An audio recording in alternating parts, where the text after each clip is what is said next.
I think this shirt is getting too tight. Is it? I should be wearing the other shirt, but it's in the laundry. So this is the old shirt. Um, yeah, 115 kilos, 253, 252 pounds. At the end of the day, I wake up around 113 kilos, so that's a little bit below 250 pounds. The gains are coming, baby. Boom. Yeah. It's not 100% muscle, though, but a little bit of fluff and a lot of fullness. Let's see, where we're going to get started. Okay, let's start with a couple updates, because there are many. The Gorilla Mind is still doing the giveaway for $100,000 in cash or Corvette C8 Stingray plus cash. You spend $1, you get one entry to join in on this giveaway actions. It's already listed down below. You can find more info with the direct link listed down below. And keep in mind that for Black Friday and Cyber Monday, Gorilla Mind is going to give 30% off with code Vigorous. Now, that's at the end of the month, so you're going to have to patiently wait. Feel free to patiently wait to get 30% off. And I think on Cyber Monday, you will get 3 entries for every $1 that you spend, because with the 30% discount, you obviously get less entries. So stay tuned for some more updates. If you can't wait, you need your Gorilla Mind nitric and other pre-workout formulas right away, then just use my discount code to get a couple entries in and 10% off on your order. But if you want to order bulk for Black Friday and Cyber Monday, wait until the end of the month, and you get discounts out of your butt cheeks. All right, this week we only had one video because that video was very, very long, took forever to edit. And all of the other videos, same story. So Operation Gyno dropped. How much gynecomastia can I grow before Christmas? A little bit of an update for the guys that are not aware. I already had Gyno. Hurts. I already had Gyno. I got it, my first round of Gyno, when I broke my leg in a motorcycle accident when I was about 24 years old. And then when I went to the gym, suddenly Gyno started to grow. I never took steroids in my life, but Gyno still manifested. So I don't know if because my body fat increased, or some of the medications or stuff that I used caused excessive aromatization. But as soon as I started squatting again and leg pressing again after a broken leg 5 months later, then I developed Gyno. That was the first time. And then the second time I developed Gyno was when I ran Nandrolone. So that's why I'm running Nandrolone plus Trestolone plus Anadrol right now. We're going to grow it to the maximum extent and then only do one Gyno surgery, because you hear all of these horror stories. All of these guys do Gyno surgery and then it comes back. And Gyno surgery again, and then it goes back again. So I'm going to grow it to the maximum extent, do a little bit of liposuction, sculpt that shit, do one surgery, be done with it. What's next on the list? Oh yeah, the oral steroid anabolic tier list of the Anabolic Roundtable. We recorded that a while back. But again, with these tier lists, it's a lot of additional editing, and these Anabolic Roundtables are 2 hours in duration. So it takes a little bit longer to drop, but it's finally ready. We'll drop on Monday. The No Stim Fat Burner stack is already done with the editor. Hopefully you can get it out by next week, Thursday, because it also needs to make a couple shorts for the Anabolic Roundtable. So hopefully we can get that out the door next week as well. Already recorded, just in the pipeline, going through the editing process. The WADA-approved doping stack of 2025, as promised, finally finished. Took me 3 days to record. That video might be 2 hours in duration because, well, the World Anti-Doping Agency added MOTS C to the prohibited list, and it means it's war. So I left no fucking stone unturned. But the next time I do a WADA-approved doping stack of 2026, I'm just going to go over the changes and the latest additions and the deductions, which are included in the prohibited list of 2026, because I'm not going to make another 2-hour behemoth way too long. All right. Next on the to-do list is the year-round supplement stack as part of the lifestyle video series. So I'll give you guys an update on what I feel that you should be running year-round, whether you're on cycle or not. I'll record that next week. Whenever it drops, it will drop, so don't bug me for it. Since I'm running YK-11 now, and since there's not so much data on it, I went through all of the studies already. Nothing really there. I went through all of the anecdotal reports on Reddit and a couple other SARM sites, and, well... a lot of nonsense there. So would you guys like to see a YK-11 deep dive real quick in between all of the other deep dives? If you want to, please write your anecdotal reports down below. Have you experienced or have you used YK-11? How long did you use it? What were the dosages? What were the effects? Did you get joint pain? Did you get phenomenal gains? Did you miss out on the, the YK gains because the bioavailability were so low and you decided to go with injectable YK-11 and propylene glycol instead. I see a lot of this discussion about the bioavailability of oral YK-11. I'm taking it sublingually right now. It seems to be working. I have no reference point because this is the first time that I'm using it, and I'm also using Trestalone, which is the first time that I'm using it. So what is doing what? And I'm not entirely sure. But I will not be using injectable YK-11 because all of the formulas that I found are low concentration in propylene glycol or polyethylene glycol 300 or 400, which is highly inflammatory. And if I wanted to run 5 to 10 milligrams per day, that's 1 cc. I'm not going to inject 1 cc of solvent. No way. All right, after that, I'll be working on the methylene blue deep dive. And then after that, you guys can decide between a nandrolone or cerebrolysine deep dive. I'm leaning more towards cerebrolysine because around that time I'll be done with cerebrolysine. I literally got 1 injection left, and then I'll switch to cortexin for about 20 days. So by the time I should have done all of these videos and the research, then I'll do cerebrolysine, then nandrolone after that. I want to let you guys know that mirabegron has now been added to the source list. Finally found a company where you can find mirabegron. So all you have to do is head over to my website and check out the source list, the contra F source list, right there for your mirabegron beta-3 adrenergic receptor fat loss gains, basically. I wanted to give you guys a little bit of an update on the Bathmate DHT peptide gains for all of the people that joined in the community and are actually keeping me updated, because I think I sent out that email like 50 times. So probably tomorrow or Monday, I'll just put it public. But you guys can do with it what you want, because I can't, you know, like Steve's include me in the protocol, and then I have to ask for a picture of the Bathmate, and then it takes a couple of days. So it's too much back and forth. I need to automate this. So Sunday or Monday, I'm just going to post that article public on my YouTube or on my website, and then take from that what you will. If you want to join in on the Bathmate DHT and peptide gains, just send me a little bit of a list on what you decided to do and how the progress is going. So far, myself included, I'm doing the full stack, right? So I'm doing the Andractim DHT cream, TB500, BPC157, and copious amounts of growth hormone. Hell yeah, and pumping 3 times a week, as instructed on the website.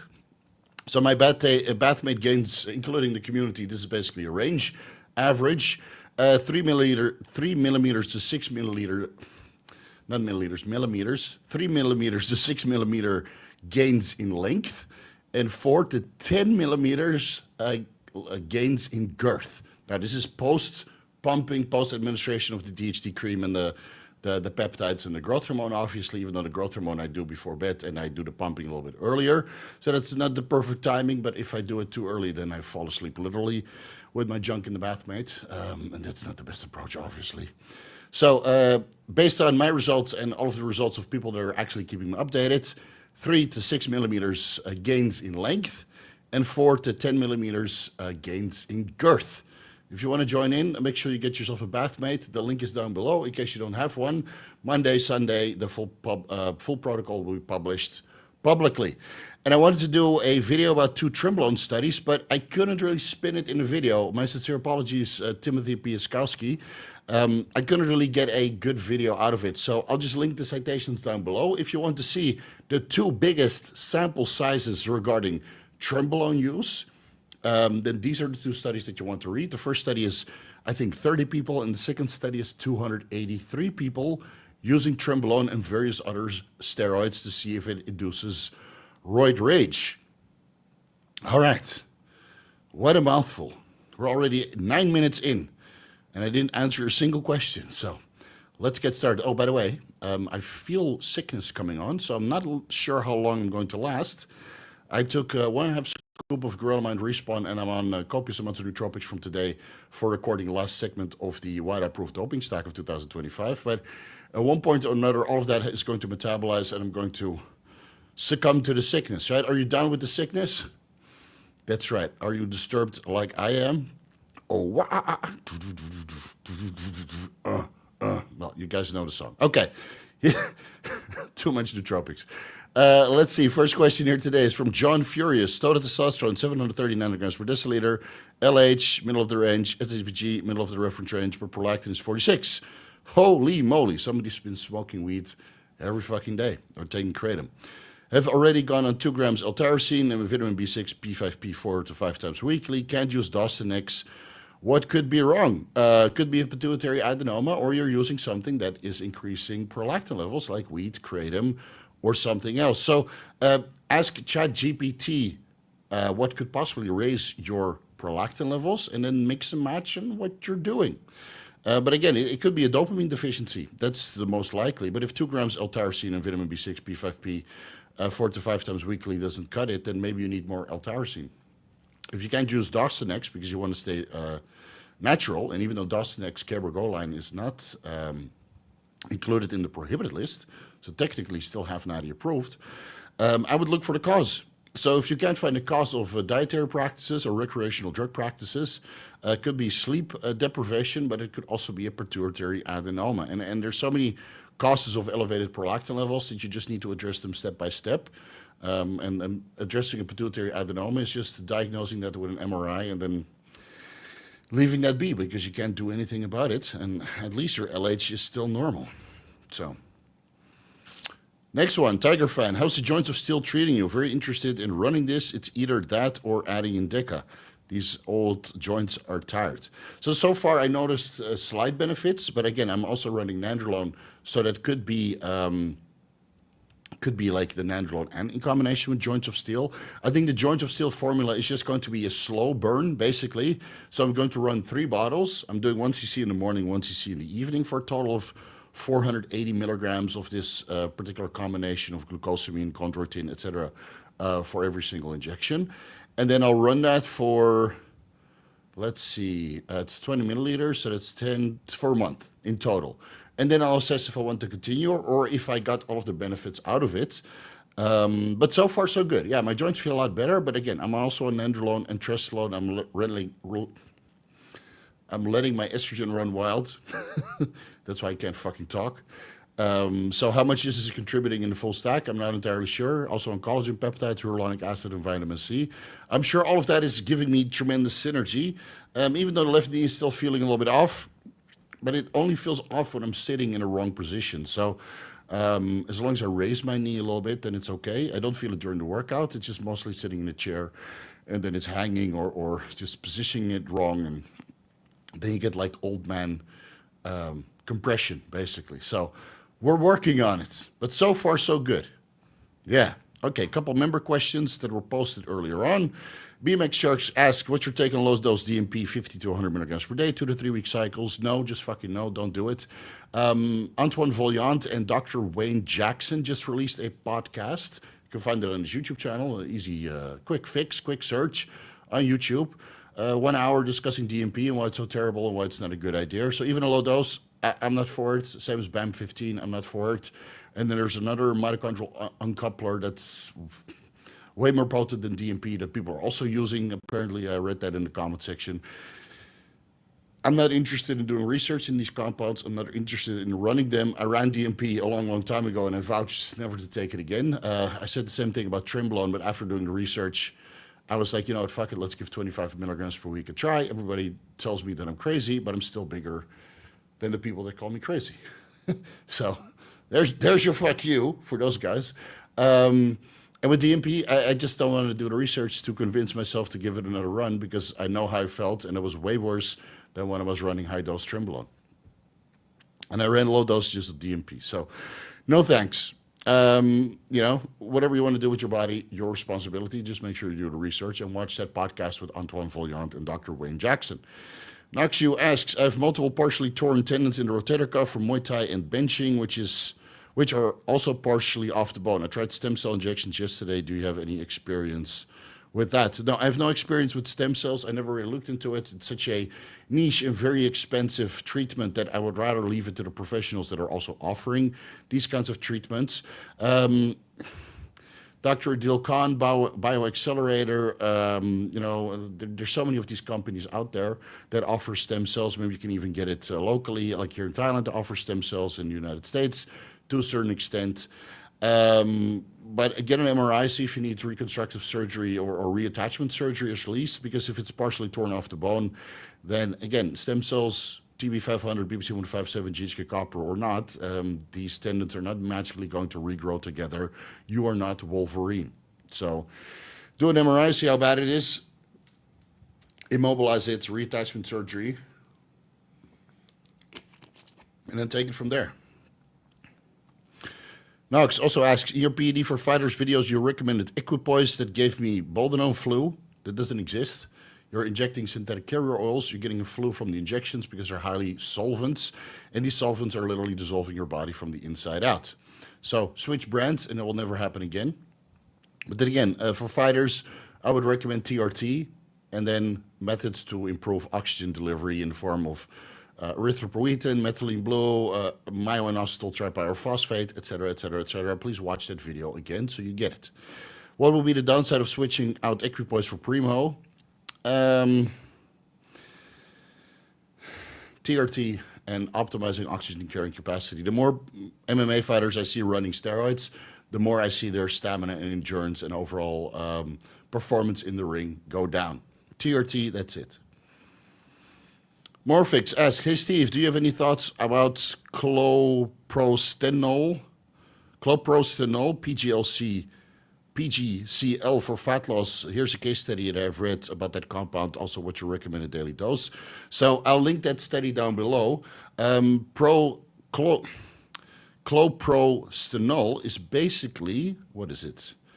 A prostaglandin F2 alpha analog that is prescribed to induce abortions.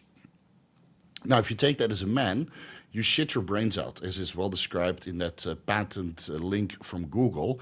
You shit your brains out. So weight loss obviously is going to occur if there's no food in your intestinal tract.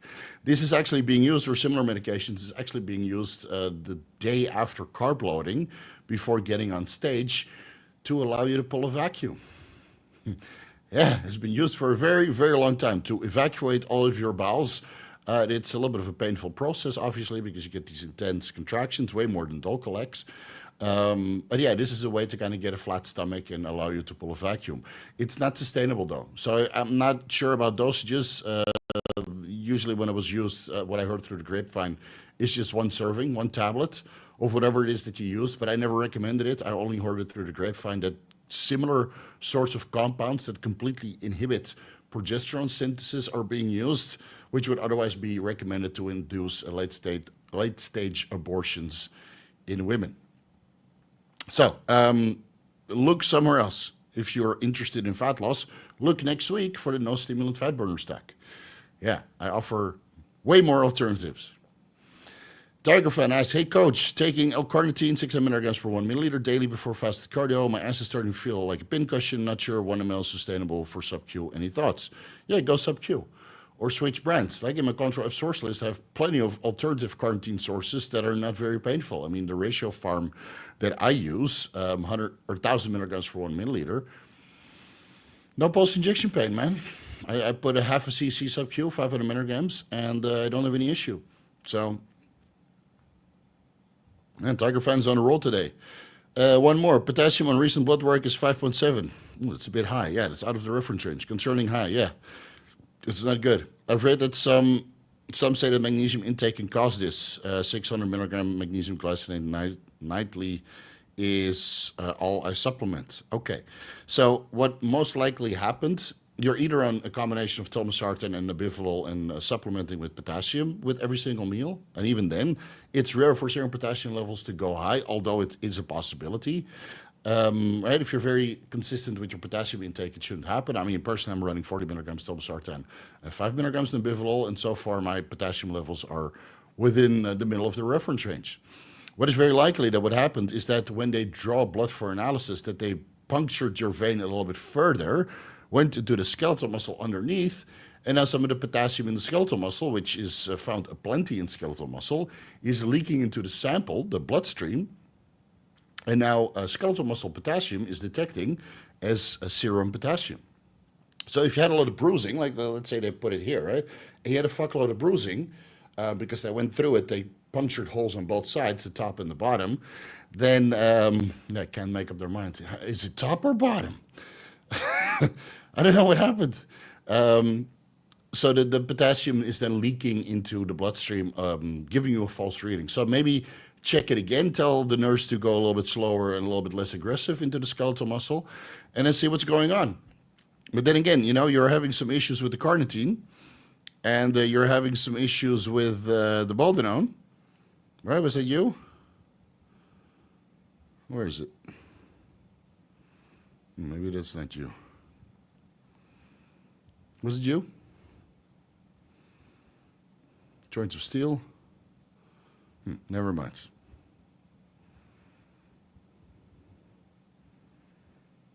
Oh, no, it was Knox U. Was having issues with the boldenone. So maybe, maybe it's a compounding factor of other stuff. All right, let's move on over. Skull asks, can a testosterone replacement therapy dose pop positive on a sports drug test, or if it is super high levels of testosterone cycles causes positive sports? Jesus fuck, man. Well, he's asking if TRT detects on a sports doping test, and the answer is yes.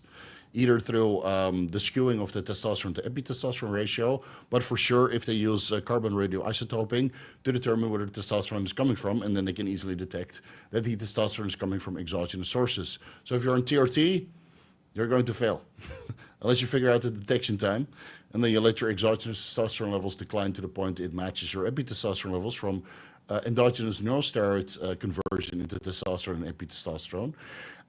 So yeah, for now, you're going to fail. Free Me USA. Steve, do you have any concerns regarding a tendon rupture using YK-11? I've always wanted to add it to my cycle, but there's a lot of claims it causes tendon rupture.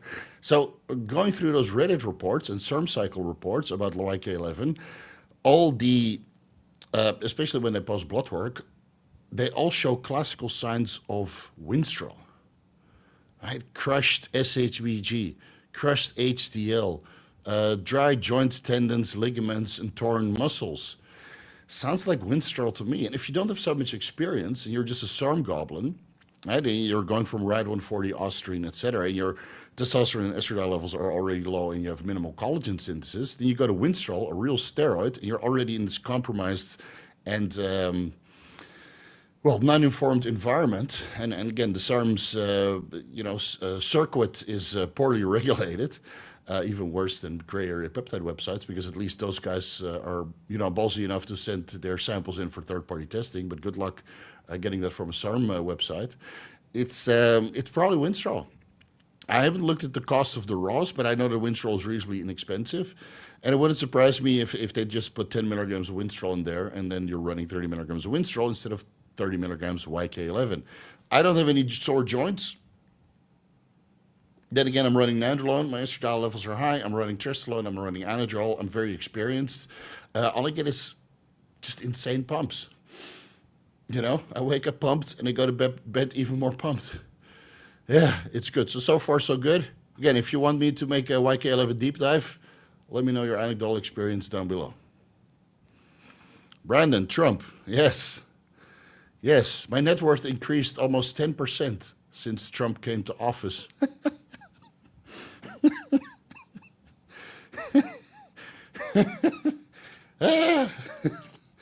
Fuck. So I don't know how your week was, but my week was pretty fucking good. I had killer lower back pumps on both leg days. Killer pumps in the quads on both leg days. My chest was literally exploding on chest days. Probably going to go again tomorrow, even though I feel a little bit sickly. That's why I'm probably sick, because I'm kicking ass and chewing bubble gum, and I'm all out of gum. All I have is crypto gains. And, Trump won, which I'm all for. Better than the alternative, that's for sure. And some good statements were made about freedom of speech on social media, so I'm looking forward to that. And, crypto pumped. Fucking hard. So, I wish I had some Blue Label to share, but I would be drinking Blue Label right now if it wasn't for being so late. Let's go pro try. Okay. Pro TRT. Yeah, I'm a pro TRT also. Maybe RFK can make some changes. Why doesn't Gorilla Mind ship to Greece? I have no idea, but you can use a shipping forwarder like Shipido or myus.com, where you can send whatever it is that you want from Gorilla Mind and Amino Asylum, Modern Aminos, whatever you prefer. and then ship that forward to Greece, sending your own customs invoice. So you have to pay duties in Greece. Then instead of paying full duties, then you just say that your supplements are something else or significantly cheaper. And then fingers crossed they don't double check that. But then you pay less import duties. I used Shopito for many years until I found my shipping forwarder. And now I don't pay any import duties because, well, I already pay enough import duties on my iHerb order because it's automatically added. Anxious Cowboy, just wanted to say I busted a rib. Well, it's worse than busting a nut, right? Common injury for me is, and BPC 157 helped me heal in half the time. Okay, that's good. That's good. I remember cracking a rib one time also when I think I had pneumonia or something. Weird thing is I bruised my ribs, but not to the point that it felt cracked after my motorcycle accident. Then everything was bruised, but I didn't feel that it was cracked to the point you need weeks to recover, right? Back then, I didn't know about BPC 157 and growth hormone and that kind of stuff. So I just let it heal the natural way, eating copious amounts of protein and healthy fats. But yeah, I remember cracking a rib one time. I don't know, I was coughing a lot. I mean, Asia, right? A little bit nasty sicknesses left and right. And I coughed so hard that I cracked a rib. And that time, I ran some healing peptides and it healed super fast. So vitamin K, vitamin D3, boatloads of magnesium, high phosphorus foods, and obviously calcium coming from foods as well. And then you'll be back on your feet in no time, man. Iron. I understand heart rate must fall below a certain threshold to fall back asleep. Possibly pre-bed Nebivolol would help fall back asleep. Have generally high resting heart rates and awake up every night. So I would rather have you take more stuff out of your stack that increases your heart rate. So if the growth hormone before bed is increasing your heart rate because you also combine it with thyroxine converting into T3, then maybe switch that to other points during the day, which might make you sleepy. And if you want a beta blocker, I would rather look into propranolol. Try to use that a couple times during the day to see how much of a blood pressure and a heart rate reduction you get before you take that at night. Because if you get an adverse effect, then you're obviously sleeping. So yeah, maybe you're overtrained. Maybe you take too many fat burners, too many stimulants, too much ephedrine, too much caffeine, too late in the day, right? So remove the problem first before you throw the beta blockers at it. And if you still need to use the beta blockers, then experiment with those during the day before you add them before bed. Personally, I would not do that though, but I would rather address the solution, daily fasted cardio, for example. Coach, jacked as fuck, don't kill the shirt. Yeah, it's... Whoa. It's hairy too. Like imagine if I was trading traps right now. Like now it's okay, right? But if I was trading traps, it would literally just come out of my ear. I would do like traps with like 70 kilos and a chain on it. I'm so strong right now. But I'm trying not to be. I'm just trying to increase the reps instead of getting stronger.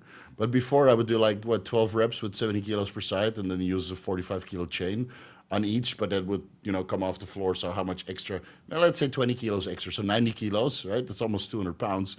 And I just hold it like this. And my traps would literally be like that full. And I can see it every time I do laterals. But yeah, it would look stupid if I trained them now. So we'll just kind of focus chest, triceps, shoulders a little bit, and quads and a little bit of adductors and hamstrings.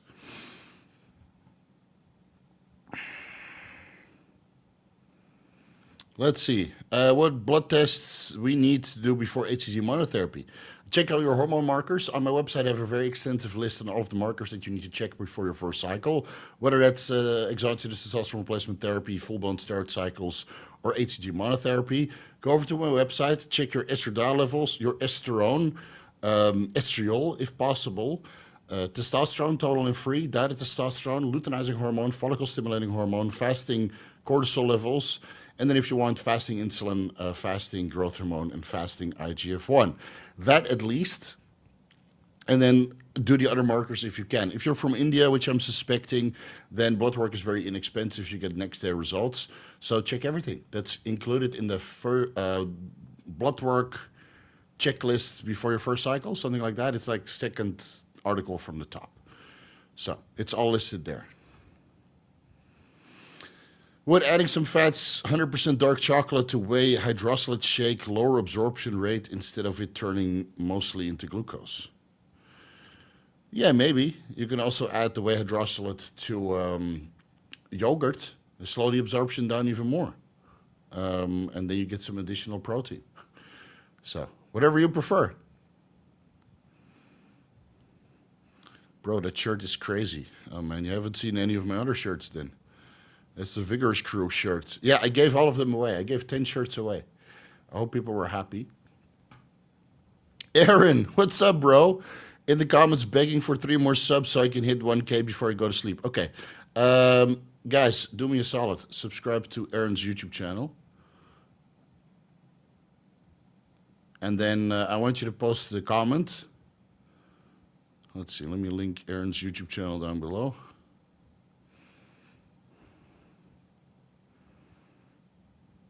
One second. It's right at the top. Save, just refresh the page. And on his latest video, I want you to comment, cheesecake or get the fuck out. And just abbreviate it so it doesn't get hit up in the spam filter. So cheesecake or GTFO, right? If I wake up tomorrow and I don't see 1,000 comments, then it's going to be war. Then I'm going to be highly disappointed in you guys. Everybody that's not subscribed that is watching this video right now, go over to Aaron's YouTube channel and fucking subscribe. Otherwise, I'm going to be upset. And I know this video will get about 5,000 views when I wake up in the morning tomorrow. And if he doesn't have 5,000 subscribers, then you guys are not fucking loyal and I might as well quit. I'm going to hold this Vigorous Q&A hostage. 5,000 subscribers tomorrow, otherwise I'm done. Oh yeah, and a boatload of comments on cheesecake and get the fuck out. Now go forth and make it so. I have cerebrolysin on hand. Would love a deep dive. Okay, so stay tuned. Stay tuned. But I already have a deep dive on cerebrolysin from 2 years ago. So if you can't wait, go give that one a watch. And then, yeah, and then you will be enlightened. What do you do if you have cancer? Playlist video. I know, discussed that with a person who specialized in cancer. You know, there's a lot of snake oil salesmen in our fitness community that say that they have the cure to cancer. I would not fucking listen to them, and I would actually unsubscribe from those people because they're not specialized in cancer. They might have read a study and then had an epiphany like, oh, this is how we cure cancer. No, shut the fuck up. Stay in your lane. None of us in the fitness community know how to cure cancer. We have doctors for that. So if you have cancer, you're not going to go to YouTube. We're not going to list a playlist. First, you're going to get a diagnosed, discuss it with a cancer specialist, and then start doing additional research from other doctors and start reading the study so you can form your own opinion. Don't listen to influencers saying that they have the cure to cancer. Those are all quacks, even if they're doctors. Fucking quacks. Hopefully with this new act that Trump is going to put in, we are going to get less of that. Focus in getting well. Yeah, that's what I would recommend also. Hey, there was a $50 super chat. Why did I miss that? Where is it? Let me scroll up. Ah, there it is. Did I get to it already? Oh, I'm still far behind. All right, sorry. We'll get to it. Where are we?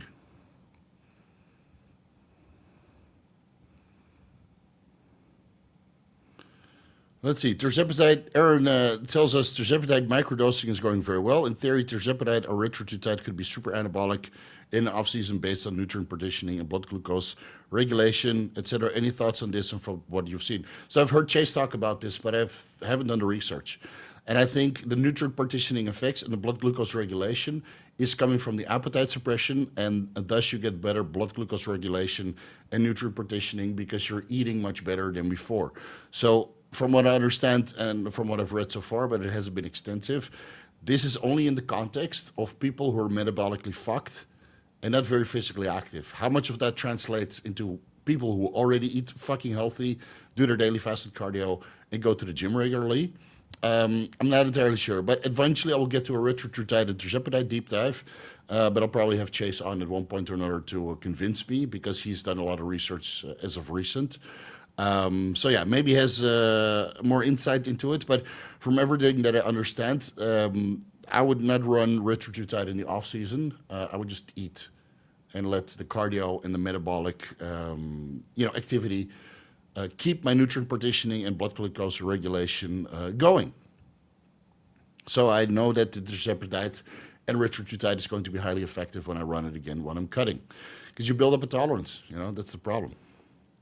James B. Hey Steve, with all these sublingual, oral, and SARMs, why not just do sublingual? Dude, I'm gonna put you in timeout. Don't want to see these questions again. It's every time you ask me about sublingual and SARMs and this and creams, and I'm sick of it, dude. I'm gonna put you in timeout. Please ask me other questions, because it's getting obscene. This is not what we do on this YouTube channel. On this YouTube channel, we go with the tried and proven protocols. If you want to reinvent the wheel, go over to somebody else. Really, James, it's getting on my nerves now. So you need to stop, or you need to get the fuck out. Sorry, dude, but it's too much. I'm 29 and I've done PCTs of Clomid, 100 milligrams every day, Novadex, 40 milligrams for 6 weeks. Is it TRT for me? Is there anything left that I can try? Any help, Steve? Well, I don't know what your testosterone levels are, so maybe you're not sleeping according to your circadian rhythm. Maybe you're not eating enough protein. Maybe you're not... it could be a million things wrong, man. I mean, do a scan on your testicles, do a scan on your pituitary to see if there's a pituitary adenoma. Check your luteinizing hormone, check your follicle stimulating hormone, check your total testosterone levels, check for varicocele, check for issues. If you've done PCTs of Clomid and Novadex, then for 6 weeks and you don't see a significant change, then there might be a structural issue. And again, I don't know your blood work before, during, and after. Or maybe you're just going by feeling, but you're not going to feel good on Clomid and Novadex. It's a PCT drug. It's a selective estrogen receptor modulator. You're not going to feel good. So without blood work before and after, I'm not sure if TRT is for you or HCG monotherapy is for you, or you need to look in other methods. But start with blood work, then determine if you need imaging on your pituitary and testicles, and then see if over-the-counter supplements, HCG monotherapy, is something that you can try before you consider TRT. That's a process of 2 to 3 months.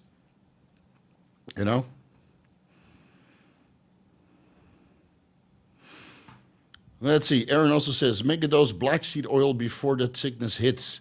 Yeah, that's a good idea. Yeah, that's a good idea. I'll see if I can buy that somewhere locally. It's a guard night suit. I don't want to smoke solo. Don't worry, man. Healthy or not, I'm still gonna smoke cigars. When are you coming by? Schedule is filling up. Maybe Monday. Monday's your day off, right? Let's do Monday. As you know, I'm stocked with cigars out of my humidor is literally exploding. So help me clear that shit out. Any possible Leydig cell desensitization from overtrial 250 IOs 3 times per week, Monday, Wednesday, Friday? No. I discussed this in the HEG deep dive at length, where men were administered with 5,000 IOs HEG 3 times per week and did not experience any desensitization, but their total testosterone levels kind of topped out at 1,000 IOs 3 times per week, give or take, or 1,500 IOs 3 times per week. And then by increasing to 5,000 IOs 3 times per week, their estradiol just kept going up and up and up and up and up and up and up, to the point they had severe side effects. So no desensitization on HCG if you run it solo. But if you're running it with nandrolone or trembolone or testosterone, like I'm doing right now, then there might be some desensitization, even though I haven't noticed that the 500 IOs Merck Overtrail that I'm running Monday, Wednesday, Friday is not effective, because my nuts are still the exact same size. Just ask your mom. She knows. She knows. She can confirm that my nuts are still the same size because, well, just look at her cheeks. I'm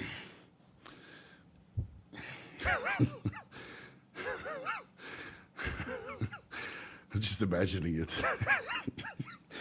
You lift your nut, you lift your fucking Bathmate engorged penis up, and you just use that to kind of guide where the nuts are going. Like a joystick. It's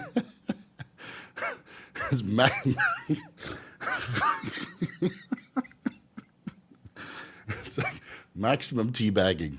Again, your mom would know. Matthew Pete. I'm using 1-to-1 ratio of tested Primo, 300 milligrams each. I want to add in Anavar. My blood work results came back. My HDL is 1. ApoE A1 is always 0.82, so everything else is fine. Am I good to add in Anavar as well? Yeah, but what's your total cholesterol and LDL levels, bro? Because that HDL is going to go by half. And whatever you drop off your HDL, you're probably going to add to your LDL. So start with 10 milligrams Anavar per day and take it from there all the way up to 25 milligrams Anavar per day if you do so desire. And throw in 10 milligrams of ezetimibe to preventively keep your LDL and your total cholesterol levels under control. Jean Furious, need to lose mass to increase relative power while keeping very high volume and intensity training. Any ideas supplements to avoid overexhaustion while in a caloric deficit? To avoid? Need to lose mass. Anything that's anabolic and makes you gain weight, so no, not excessive amounts of testosterone, Anavar, oral steroids, growth hormone, whatever. Just use Reta-Tide, HCG monotherapy, and maybe some L-citrulline. And myoinositol tripyrophosphate. Yeah, I think that's the stack that you're looking for. Long Bitcoin and short gold. Fly economy, accumulate Satoshi. Well, at this point, I don't need to fly economy anymore. And I've accumulated plenty of Satoshi. Train hard, eat well, stay sharp. Hope you're doing well. Yes, Mike Freeman. I agree. But of course, that advice would have been better, let's say 1.5 years ago when Bitcoin bottomed. Now it's about hodling what you accumulated and maybe buying the dips a little bit with the leftover money that you have. But when everybody was panicking, when Bitcoin was $17,000 or $15,000, that's when you should have gone along on Bitcoin. Now it's just the end of the road. Now is the time where you take profits and fly business. All right. Aaron, giving the typical half-life of orals, would a twice per day protocol also make sense for YK-11? Pre-workout and pre-bed. Yeah, makes sense. I might switch to that at one point because, again, the oral bioavailability and half-life isn't really established because there's, 5 papers? I haven't gone through the doping papers yet, so maybe there's some half-life indication there. But, yeah, we'll see. Do anti-nutrients in things like flax, beans, brown rice, etc. really matter if you're eating well-rounded macro and micronutrients? I eat these and feel amazing when I eat 30 to 40 grams of fiber a day. Now, honestly, I think, it's always a little bit blown out of proportion. Like flax contains, lignans that interfere with the androgen receptor. And of course, that's all studied in vitro contexts or animal models, but it's mostly in vitro. So how much of a real-world practical application you get? If you want to split hairs, then of course this kind of information is interesting. Will it turn out into any kind of practical application? Like, for example, I'm on 1,100 milligrams steroids combined right now, right? Including the YK-11. And if I were to go to 100 grams of flaxseed per day, boatload of lignans, and let's say 30 to 40 grams of fiber just coming from the flaxseed, I will not lose in any way, shape, or form androgen receptor function. I will not get weaker. I will not lose size. I will not go flat. I will not lose the positive aggression that I get from these steroids. If anything, I will grow better because I get a lot of alpha-lipoic acid from the flaxseed. The basic omega-3s that it contains. And grow. And beans, might fart up a storm. Brown rice, all these anti-nutrients. I think if you're well-rounded, micronutrient-wise, and you make a couple mistakes technically on paper, then you're fine, including seed oils. Now, if you drink 100 milliliter of seed oils, you might have a problem. But honestly think if you do the majority right, then then it's going to be okay. All right, Tiger Fan, you're asking a lot of questions, so I'm just going to skip over them for now. Now let's leave some questions for the other people. The truth avails. Hey, Steve. Ooh, that guy. All right. Hey, Steve. Hope all is good in life. You might want to change your avatar, man. Hope all is good in life. On 240 milligrams testosterone with a little bit of aromatase inhibitor and HCG 3 times per week, 250 IUs. All is in check as per body weight, except liver enzymes are a bit concerning. Gamma GT is very low, so that's good. You're on top of your glutathione, and that's a true indication of liver health. And total testosterone is barely 950, so that's a little bit low. Yeah, you should change brands, because on 240 milligrams testosterone per week plus that much HCG, I would expect at least double, if not more. If not more. Like I'm on, well, last time I did my blood work, I was on this similar protocol for about a week. So, and a little bit higher testosterone and HCG, so my levels were higher, but I would expect at least double, man. So, the Contra F source list might be able to hook you up. And please change the avatar. I've seen enough of that. Bad memories. America has restored my faith.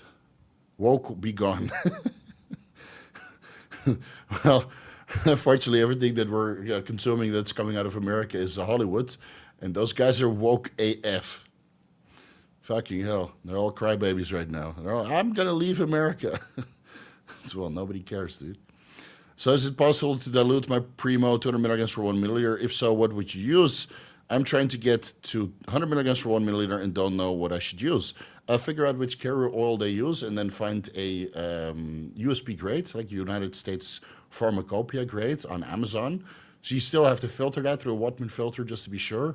And then add in 10 milliliters to your 10 milliliter vial. You transfer 5 milliliters from your 10 milliliter vial into a sterile vial. And then you add in the USP grade carrier oil that is the same as this Primo 200 milligrams for 1 milliliter. But the problem is that it probably contains a lot of ethyl oleate. And that's not what you should be using. So maybe you dilute your 200 milligrams of Primo with other steroids like testosterone, androlone, whatever you're using in your cycle. And then next time you buy Primo, you buy 100 milligrams for 1 milliliter, which is what I would prefer to use. Mr. Steve, I'm on 10 milligrams Cialis daily, pre-workout on training days. What's your take on increasing it to 20 milligrams per day? What side effects can I expect from 20 milligrams per day? Many thanks.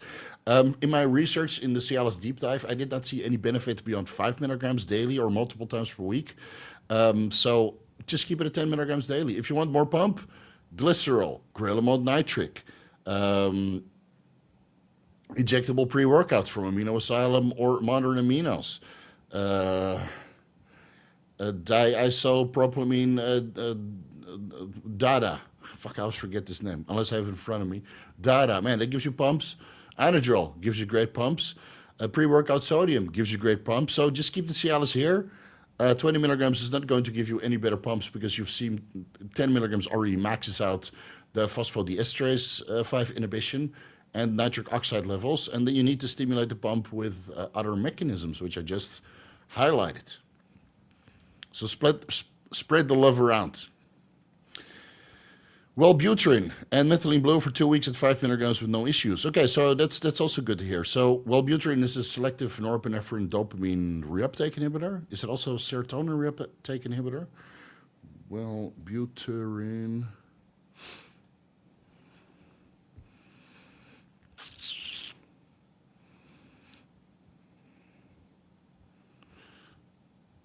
Oh, it's only an SSRI. I thought it also inhibited dopamine.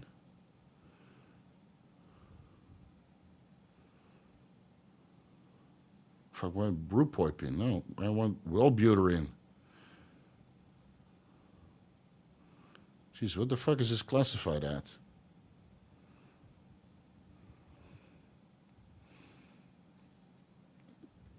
SNDRI?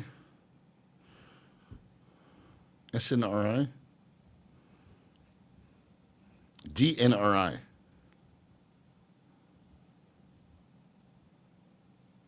Norepinephrine dopamine reuptake inhibitor. So yeah, so it's not a serotonin reuptake inhibitor. Okay, dopamine, norepinephrine, or norepinephrine dopamine reuptake inhibitor. My God, too many drugs, man. So methylene blue is a MAOI inhibitor, increasing serotonin. So technically that combination should work. And now you get full serotonin, well, not reuptake inhibitor, but at least increase of serotonin levels in the brain. And then the Wellbutrin will prevent the reuptake of norepinephrine and dopamine, increasing your energy levels and motivation. Brad the chat. Opinion on low fat, high carb or versus high fat, low carb for cutting. It both works. Just stick to one that you like. Because some people respond better to low fat, high carbs, and other people respond better to high fat, low carbs. Like I like high fat, low carbs because it makes me more cognitive and I feel less hot inside and I feel more satiated and I'm always fucking hungry, which sucks.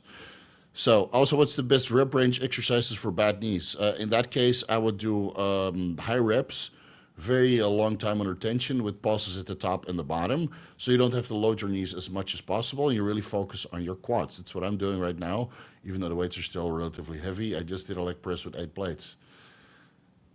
Oh, I couldn't walk after that. It was only the first exercise. So yeah, whatever diet works for you, man. Experiment with both and then take it from there. Kratos, look at that avatar. Hey, big guy, upon waking, I take 20 milligrams yohimbine. Jesus Christ. 3 milligrams, bro, not 20 milligrams. You must be in cloud 9. 200 milligrams L-carnitine, 36 I use Lantus. So I would do 20 milligrams yohimbine and then carnitine and then fasted cardio and then the Lantus. Because that much yohimbine and that much Lantus are kind of sense opposing signals and you might not get lean off the lower back.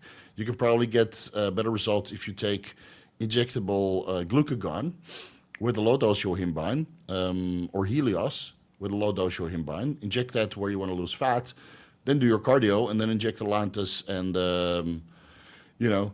do the fasted cardio later on. I would not take T3 before fasted cardio. It's too much conversion while you're burning predominantly in the legs. So here's my suggestion.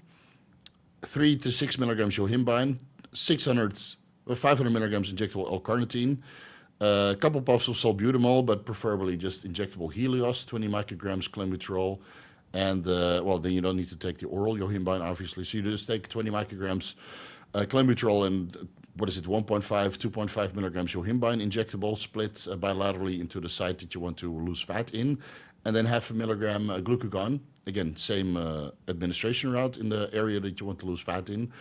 500 milligrams injectable L-carnitine, skip the T3, and then take the Lantus and the T3 post-fasted cardio. So you burn fat tremendously during the cardio session and then start going into nutrient partitioning and anabolism post-cardio.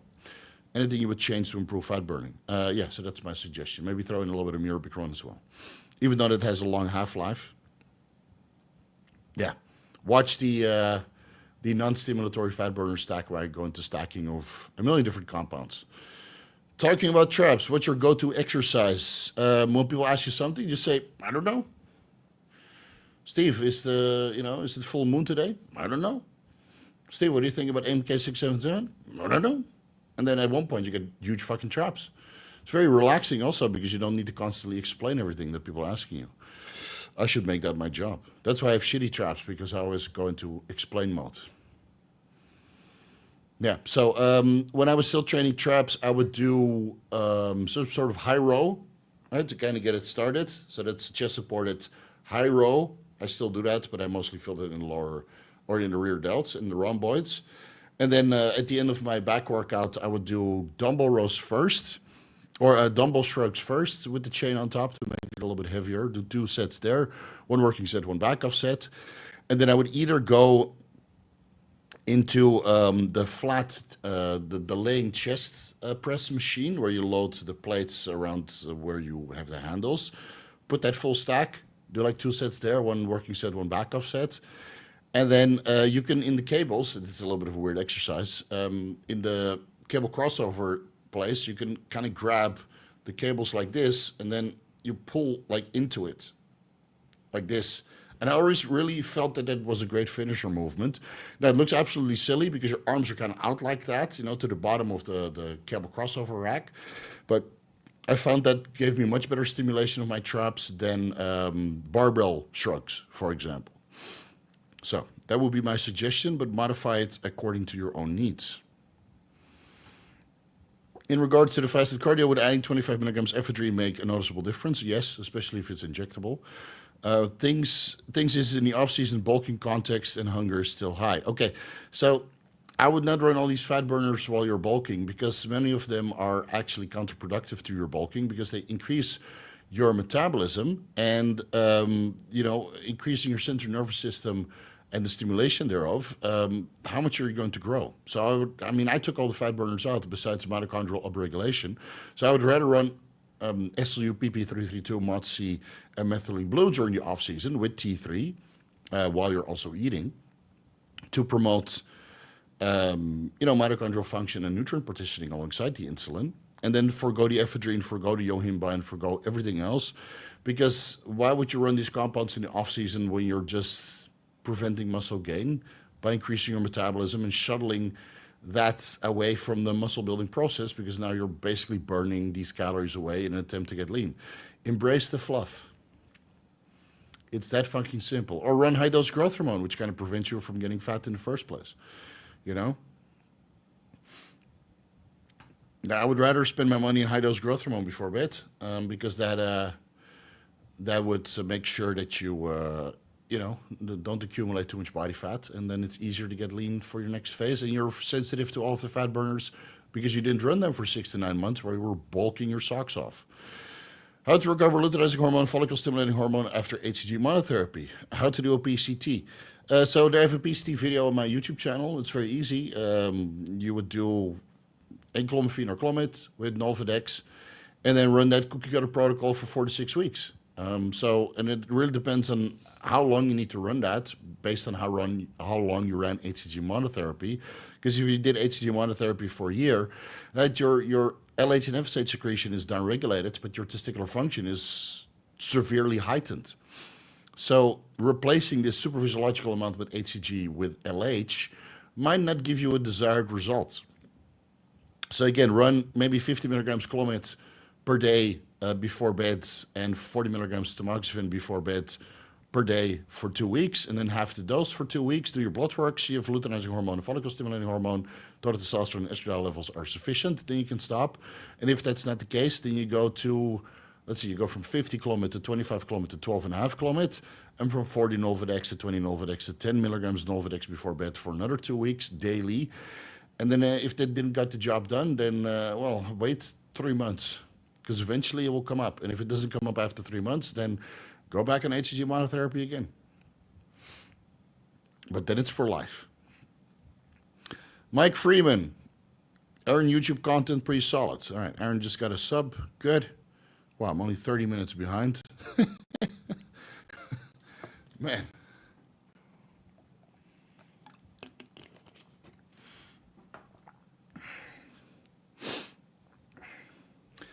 What's the optimal supplement diet and lifestyle protocol to combat the negative effects of chemo? Dude, I don't know.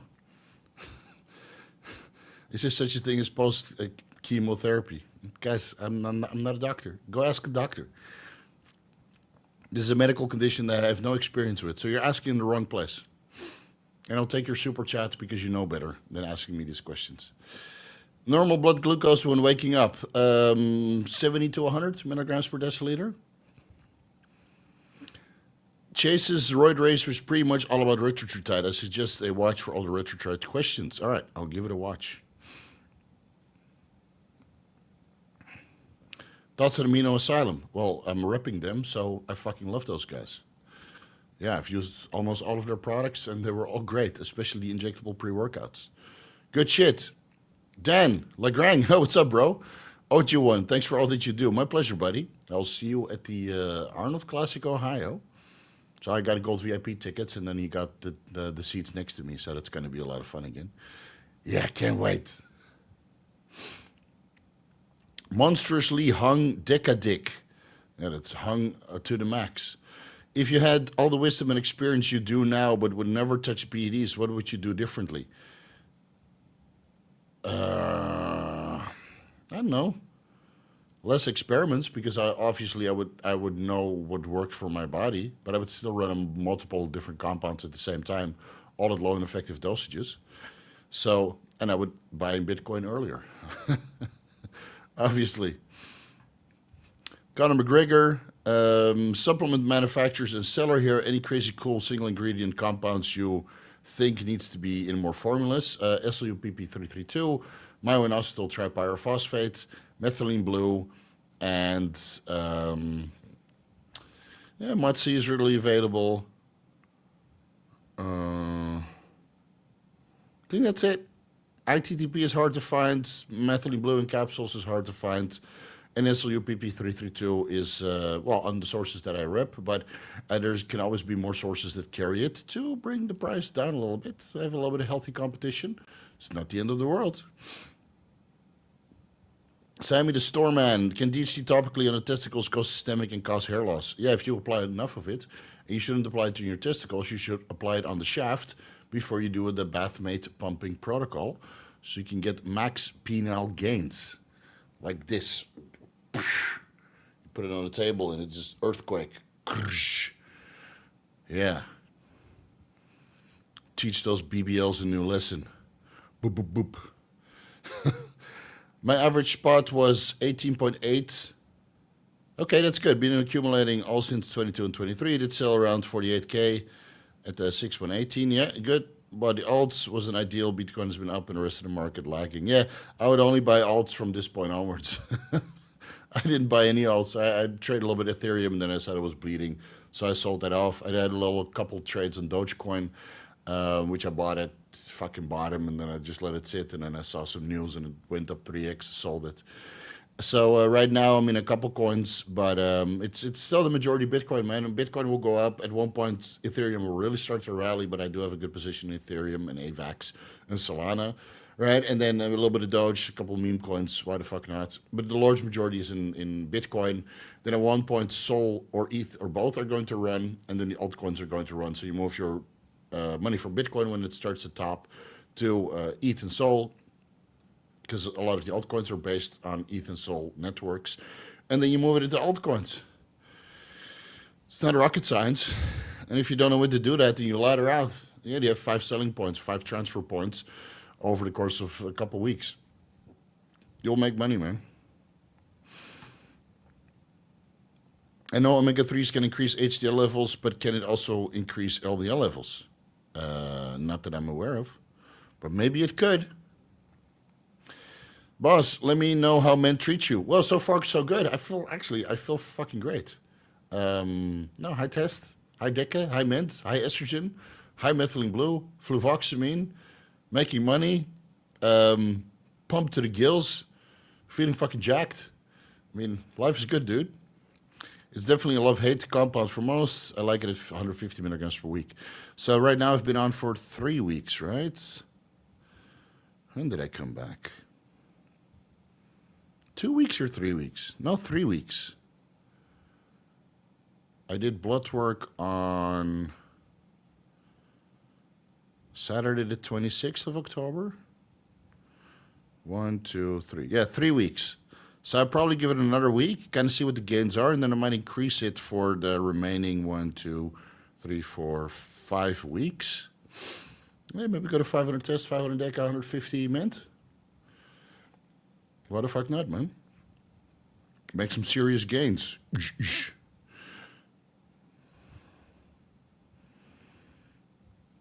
Post-injection pain of glutathione intramuscular is bad. Switch to Bayer Tationel and you don't have that problem. That's what I use. Smooth as butter. Sean Furious, last one, coach. Growth hormone recommendation, dose and cycle length, goal mainly performance and time of the day.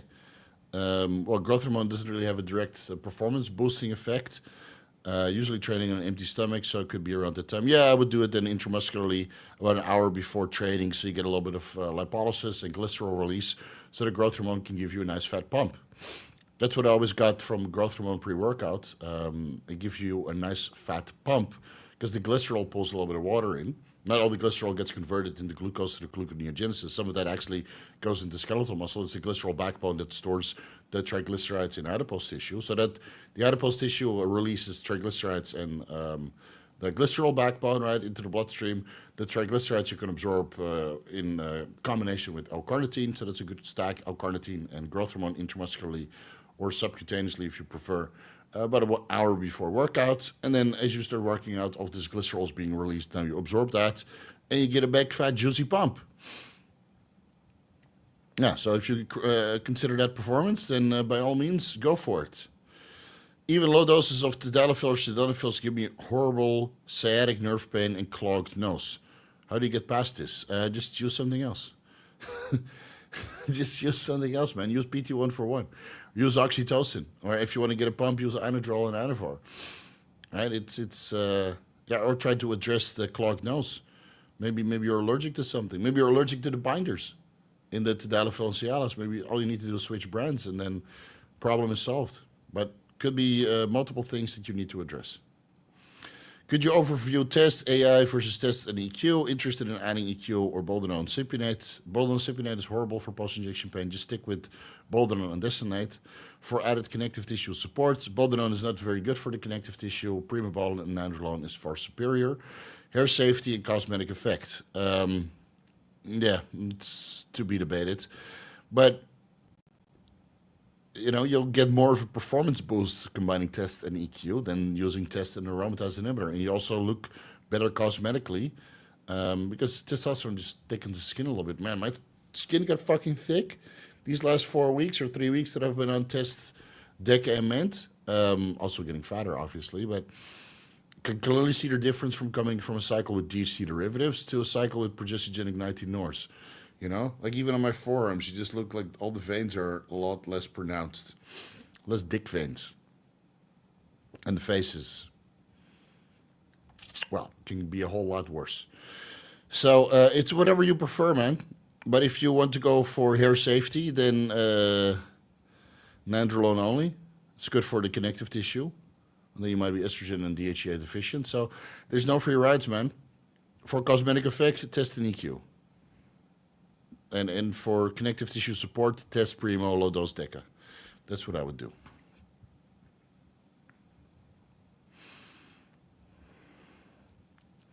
Is 30 minutes after taking T3 and Lantus enough to eat, or should it be longer for T3 to be more absorbed? No, I think 30 minutes is more than enough, man. For the T3, yes. Lantus, you could just eat because it works for 24 hours. So we're splitting hairs here. I'm going to wait 30 minutes. No, and if you want the Lantus, or if you want an insulin-like effect, you take Lantus and Humalog for breakfast and let the Humalog do its job. The breakfast first and then the Humalog. Oni-chan, have you seen China crack down on raw manufacturing like they're doing now? UGLs are drying up as we speak. Shout out to Primetime Fitness. Okay, Primetime Fitness. Oh, must be a source. For $5, you can get your source shouted out on the Vigorous Q&A. I haven't looked into that, but China is always cracking down, and then there's some other manufacturing picking up the slack. So I wouldn't worry about it too much. And I got enough PEDs in my cabinet to last me until 2030, so I'll be okay.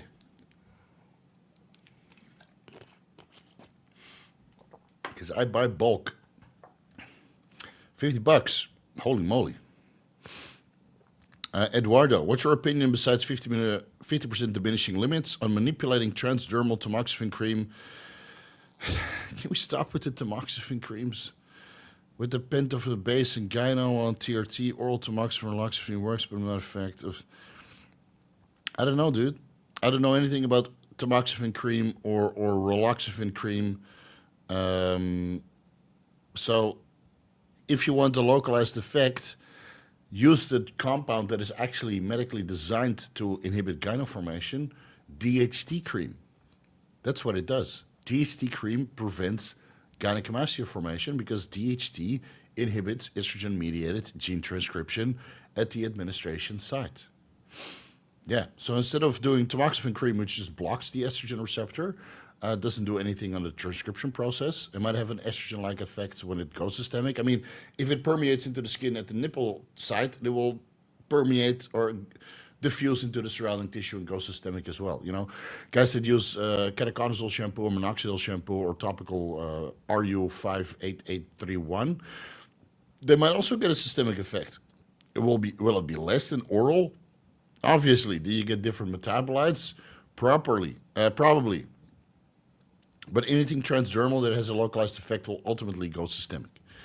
It's that simple. If it permeates, it will diffuse and go systemic. So I would rather, if you're in TRT plus, throw in 300 milligrams of mastestrone and apply DHT cream topically. And then you don't have to worry about tamoxifen or raloxifene. Or do like what I do, grow the gyno and get it surgically removed, which for everybody out there, once you got gyno, that's just going to be the end of it. You're going to have to do surgery. You're just procrastinating like I procrastinated. From one procrastinator to another procrastinator, at one point in your near future, there will be a gyno surgery. Yeah. John Furious, well, in some pharma growth hormone, what kind of IGF level should I try to hit to be getting noticeable performance enhancement? It depends on your liver health. Some people have high IGF-1, some people have low IGF-1. So I can give you a number, but you might not hit it, even though your growth hormone is legit. And I might give you a number and your IGF is twice as high. And then you're like, oh, I must be special. No, it's just individual response. Also, what time of the day should be administered again for performance? Again, if you want to do it pre-workout, you get a nice pump. But if you want the maximum IGF-1 levels, you take it before bed. But the bottom line is that you get your growth hormone in and shut the fuck up and enjoy yourself.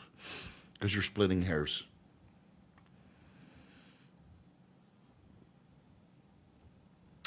Doing the Bathmate protocol, however, I need iron out some restrictions. Questions: is it possible to cycle HCG and growth hormone 3 weeks on, 2 weeks off?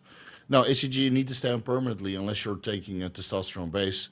And what's the point of cycling on 3 weeks on, 2 weeks off if you're not going to grow the penis as efficiently as if you were to keep these compounds in? If you're doing it for financial restrictions, then go right ahead. But all the people that I'm going to include in the sample size are the people who continuously did the protocol for at least a month, not 3 weeks on, 2 weeks off. You're just basically disqualified because that's not the sample size that I'm looking for to include in the final results. See any problems if I run in? Yeah, so you run it continuously, or you keep the results to yourself because I'm not interested in your results because right you're not undergoing the protocol like I intended it to do. So yeah, if you have restrictions for your own health, fine, by all means go for it. But for me, then your results are just non-valid because I need people to use the drugs continuously for me to aggregate all of the results into something that's tangible. Khaled, hey Coach Steve, when to consume Winstrol and Anadrol? Can both be taken together pre-workout? Yes and yes. And then you split it up morning and evening on rest days. Dubster Buster, from your knowledge, anecdotal and from literature, is the anti-estrogenic effects of Primo linear to dose? There's nothing in the literature to support it, but anecdotally, yes. And how pronounced would the effect be at only 100 milligrams Primo per week with 200 milligrams to 300 milligrams test? Marginal, but it's more than zero. So, I don't know. Do your blood work, add in the Primo, do blood work again 4 weeks to 6 weeks later, see what happens, and then see if you need to increase the Primo dose. But from my personal experience, it's pretty linear. And estradiol levels generally stay the same if you stick to a 1-to-1 ratio, but that doesn't play out for everybody because everybody has different individual aromatase enzyme expression and regulation and body fat levels where the aromatase enzymes are present. So everybody's different, and that's why we do blood work. What can I expect? So you can expect your blood work to change, and then if your blood work changes unfavorably, you make the adjustment. That's basically the answer to every question, but people still looking for that magical answer that's greener on the other side. Is there an ideal glucose range to hit before eating a meal? Well, below 130 milligrams per deciliter. Some say you shouldn't have your next meal until glucose is below 90. Is this good advice? No, that's shit advice. You need to eat every 2.5, 3 hours, depending on where your metabolic rate is and how you structure your off-season or cutting phase. It's fucking eat, man. Just fucking eat. If you're pre-diabetic, you'll see it on your blood glucose levels and hemoglobin A1C levels and fasting glucose levels. So the basics always stay the same. Daily fasted cardio, hardcore training 3 to 5 times per week, and eating healthy 6.5 days per week. And then you can eat like a fucking asshole, and it doesn't matter what it is, half a day per week, which is basically 2 meals. If you these 5 guidelines, you don't have to ask these questions. I don't see how your glucose can get fucked if you eat like this. There's no way. But people are lazy. They order food every single day. They don't control their macros. People are stupid. They eat from packages every single day. Right? Fucking cereal and that kind of bullshit. You should cook all of your own meals. And then you will not run into problems. Really, because unless you're a terrible cook, and you make garbage food for yourself,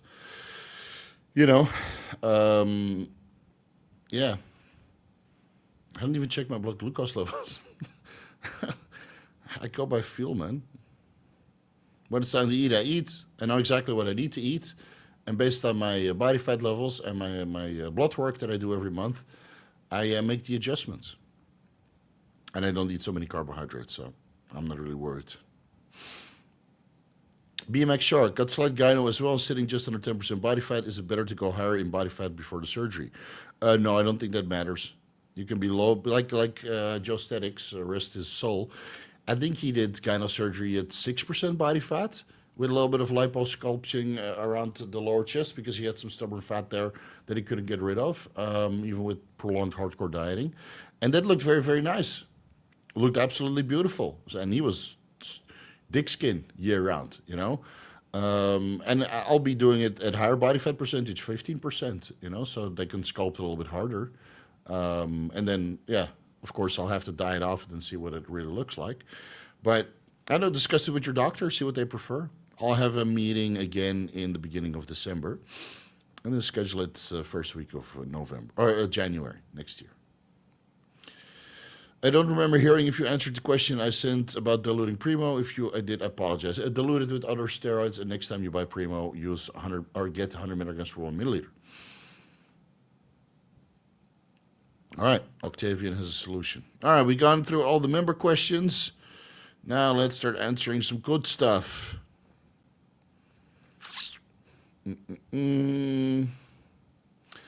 Michael asks, thoughts on modern aminos SLU capsules versus aminoasylum liquid version. So I prefer the capsules because it's easier to dose. And with the liquid, I don't know, it tastes horrible. It kind of tastes horrible. So I got a boatload of modern aminos, SLU, and whatever I got from aminoasylum when I was in the United States. Thank you very much. That I already ran through. So again, I would prefer capsules over liquid, but sometimes there's no capsules available, and liquid is the only option, and then that's the best option you can get. But even Biolab has capsules, although they're, 200 micrograms. Modern aminos is 250 micrograms, and aminoasylum was 100 micrograms per 1 milliliter. So you need to take 2 full droppers to get the dose. And if you take 700 micrograms per day, that's 6 to 7 milliliters. So yeah, I would rather have them produced in capsules. But personally, I prefer the capsules over the liquid. But, you know, sometimes capsules are sold out. There you go with the liquid.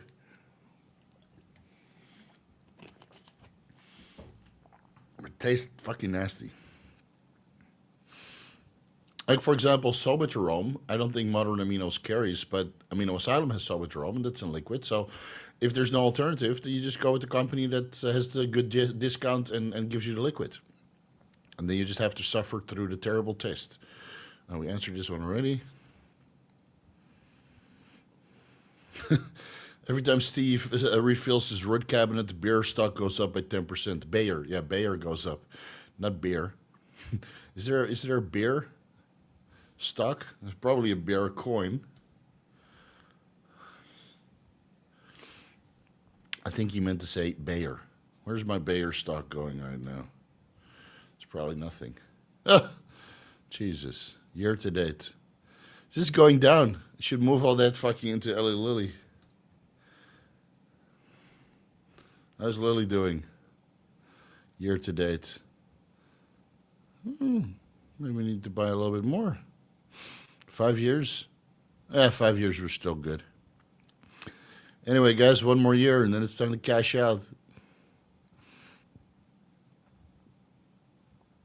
How long for subcutaneous testosterone and MCT oil to start working? 16 days in and not working yet. Go do your blood work. If it's not elevated and your luteinizing hormone, follicle stimulating hormone levels are still in range, then, well, I have bad news for you, but your MCT oil is just MCT oil. It doesn't contain any steroids. That's why you should stick to approved sources.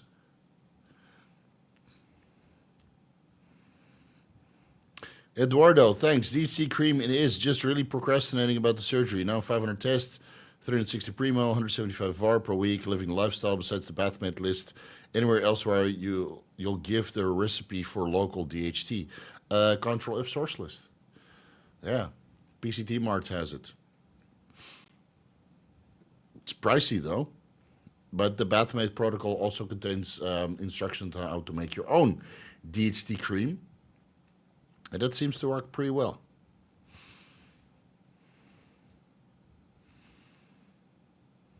Let's see. Machine bra. 1, 2, 3, and you are banned. Needy piece of shit. Posting more often just gets you banned.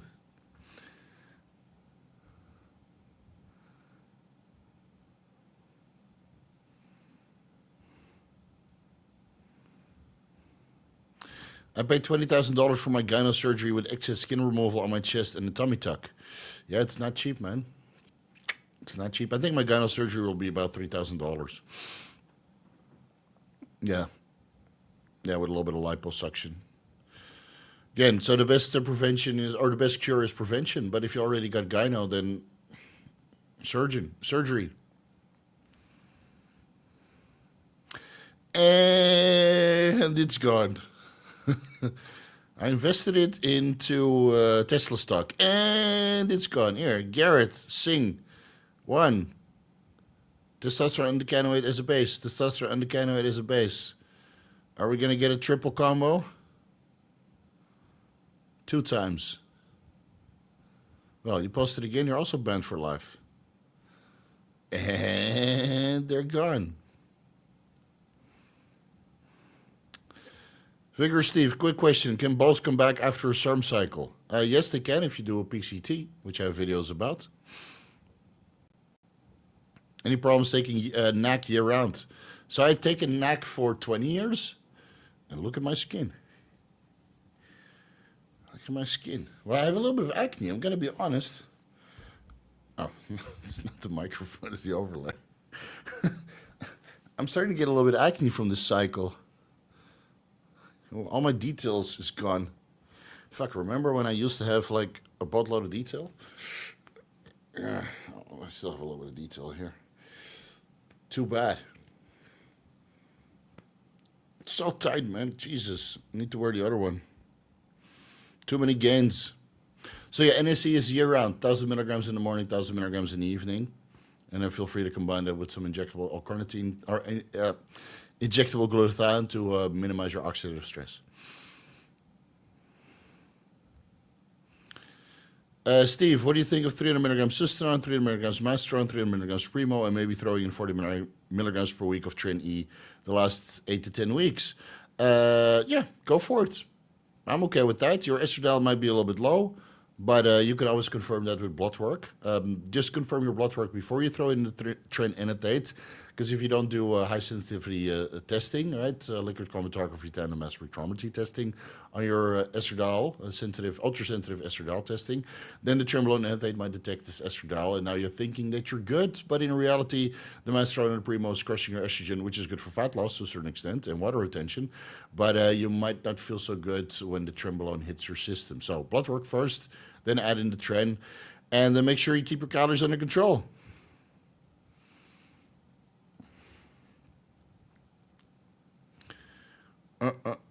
Jesus, dude. Goddamn, Steve, can rock a smiley flower shirt. You guys never see that fucking cat shirt that I rocked on my birthday?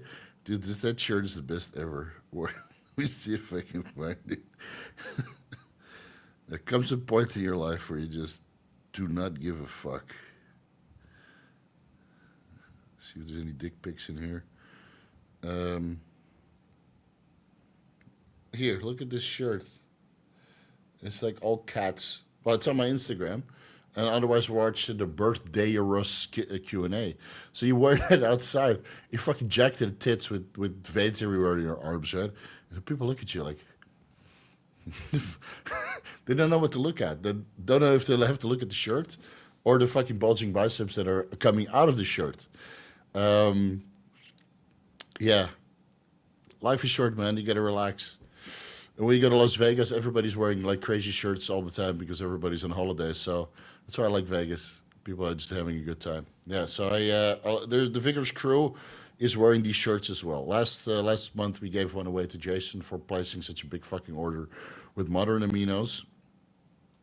And I'm trying to get more to give away, but that might take some time. So let's see what we can do for Christmas.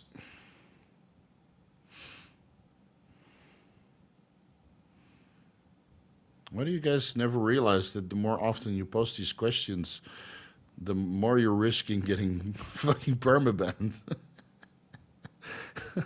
What is wrong with you? What can you recommend to lower lipoprotein A to prevent minimize risk for all PEDs? Testosterone and ezetimibe lower lipoprotein A levels. So you're taking PEDs to lower it. You're welcome. I think Steve's the only one who can pull this shirt off. I can pull it off, but I usually do that for my wife. And then not right now though. I'm too self-conscious. It's too much flabby lower back fat and flabby lower ab fat to jiggle around. But yeah, I don't know, man. I have so many shirts like this. I just like colorful shit, man. You just gotta enjoy yourself. Tomorrow is Sunday, right? And I kind of, we were showering at the same time in the afternoon before we go out. And I kind of glance over, see what my wife is going to wear. She usually wears like bland clothes, but also colorful. And I kind of look over, okay, blue. And then I try to get some sort of shirt that's matching, and then I put it on. And she's like, what the fuck is this? It's like, hey, everybody knows we're a couple, She's wearing something yellow. And I get something silly in yellow, but this is like blue, yellow, red. So it goes with everything. This shirt's like 3 years old already, man. Oh, it's like only $50. Great spend.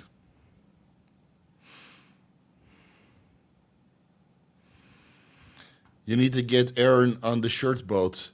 Yeah, but dude, this is double, triple XL, so there's no cool shirts in his size. And when we went to the United States, at Robert Graham, he was able to get a couple shirts that were really, really good, fitted in perfectly right off the rack. So he really lucked out there. We shopped until we dropped. Literally. It's a bunch of BBBF,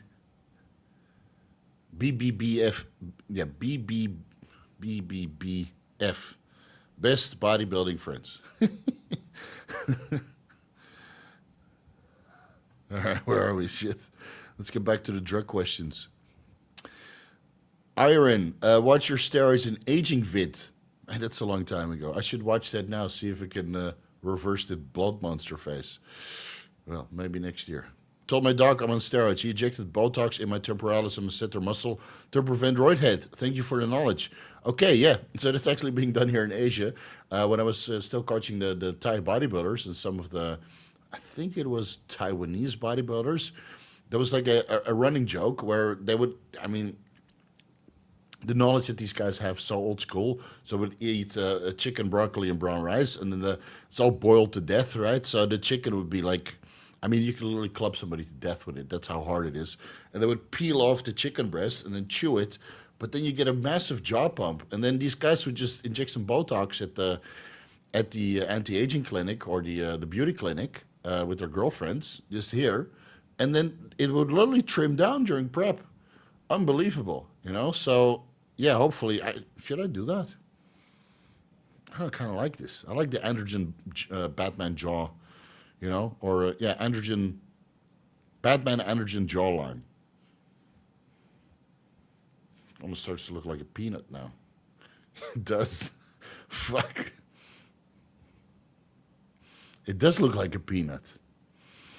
Well, good thing I'm already off the market. Joseph O'Reilly, what do you think? What do you use to control hematocrit, and do you donate blood often? No, nobody donates anymore. It's not needed. Telmisartan, enalapril, grapefruit. Before I forget, right? All you Kai Green lovers, always remind me of the grapefruit. Grapefruit, methylene blue, and staying hydrated. Those 5 methods is enough to keep your hematocrit in range and never allowing you to donate blood. You don't need to run off this at the same time, but a low dose of telmisartan is in many cases enough to kind of keep hematocrit in range, unless you really throw the high dose Primo and the boldenone or the anadrol at it, or you have terrible sleep apnea, right? It can't cure a medical condition, unlike some of the educators say that telmisartan cures all. We've heard enough of that, right? Complete quacks. So if you're living a healthy lifestyle, you don't overdo the dosages, then telmisartan might be able to keep your hematocrit or red blood cell count under control. But if you start megadosing stuff, then you might need to use enalapril instead.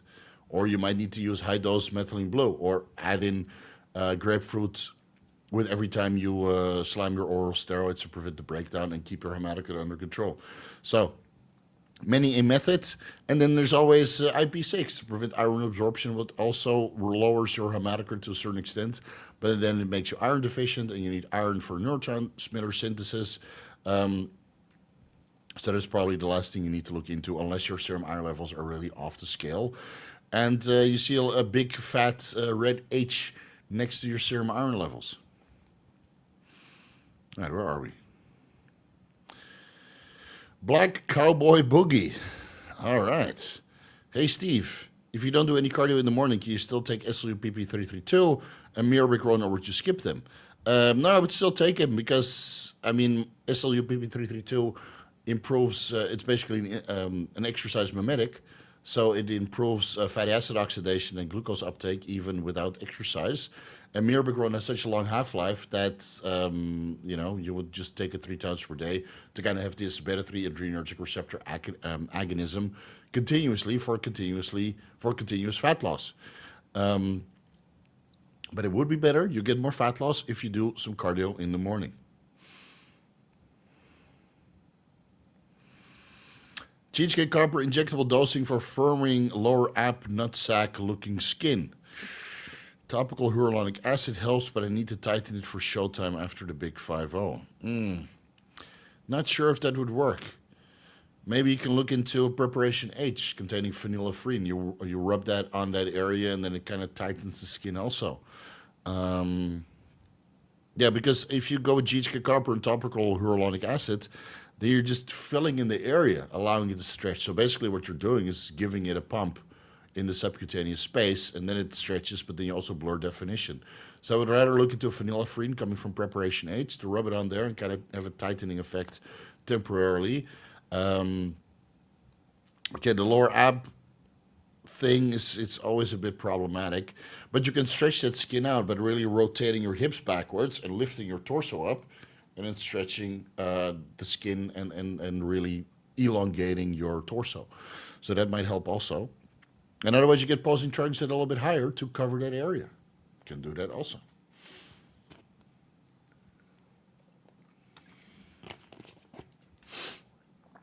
Oh. Matthew Pete, total cholesterol 2.7. Oh, here we go. Nanomoles per liter. I think that's low. LDL low. Total cholesterol. Wait.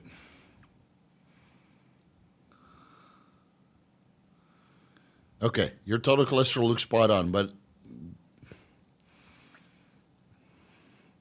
the way you write it, it's impossible to read which number belongs to what. I've added in Lipid Pro from supplement needs, and I'm also keeping my healthy fats high. Okay. Well, that's good. That's good then. Presumably, YK-11 studies use injectable forms. I think most of the rodent models were injectable, yeah. But also some studies were oral. Again, it's only 5 studies. So oral might create some metabolites not studied. Sounds like sublingual would be the best for experimenting. Yeah, that's what I'm doing right now. I might switch to morning 50 milligrams and evening 15 milligrams.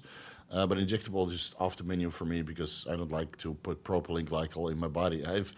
I've done a lot of experiments, and I'm willing to do a lot of crazy shit with my body. But now that I know about synthetic carrier oils and the inflammatory response that you get out of it, that's off the menu, man. It's off the menu.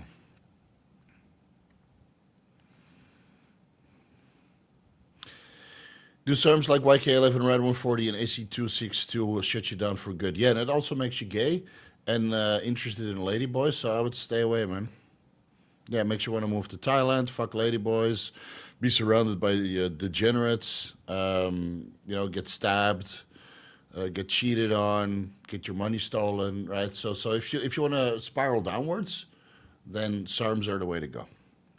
The only reason why I touch YK-11 is because it's a steroidal SARM, just like Trenbolone is a steroidal SARM as well. Dubster Buster, how does telmisartan affect hematocrit and how potent is it for this purpose? So when you read the studies about telmisartan and hematocrit, it can balance it, right? But it hasn't been studied in the context of using anabolic androgenic steroids. So we're just extrapolating from the data. And how that pathway actually works, I haven't really looked into it. I just see it anecdotally in blood work that with telmisartan, hematocrit is a little bit more favorable than without it. And through what pathway that is, I'm not entirely sure.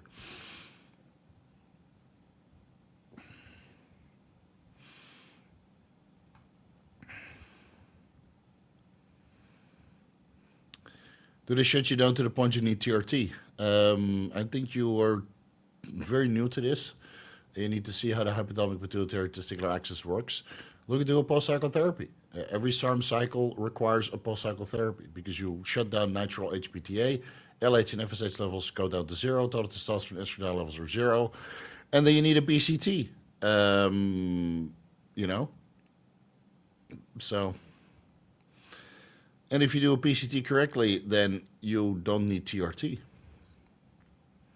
But let's be honest, you probably didn't do blood work before you started SARMs. So you don't know where your total testosterone levels and luteinizing hormone and follicle stimulating hormone levels were before you started the SARM cycle, right? So you don't know if you got back to baseline. Yeah. That's how SARM people live their lives, man. Sam P, $5. Any question with that? Do you like Dr. James' content? Yeah, very entertaining, but I haven't seen a video from him in a month. So, James, what are you doing? No updates on Instagram, no updates on YouTube. Any tips for hyperpigmentation? Melanotan 2 and tanning? You know?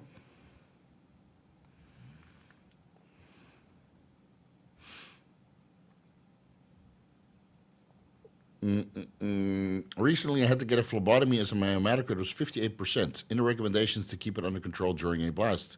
Yeah, so I just highlighted that. Make sure you do a sleep study to determine if you have sleep apnea, because sleep apnea is terrible for your hematocrit, way worse than steroids is.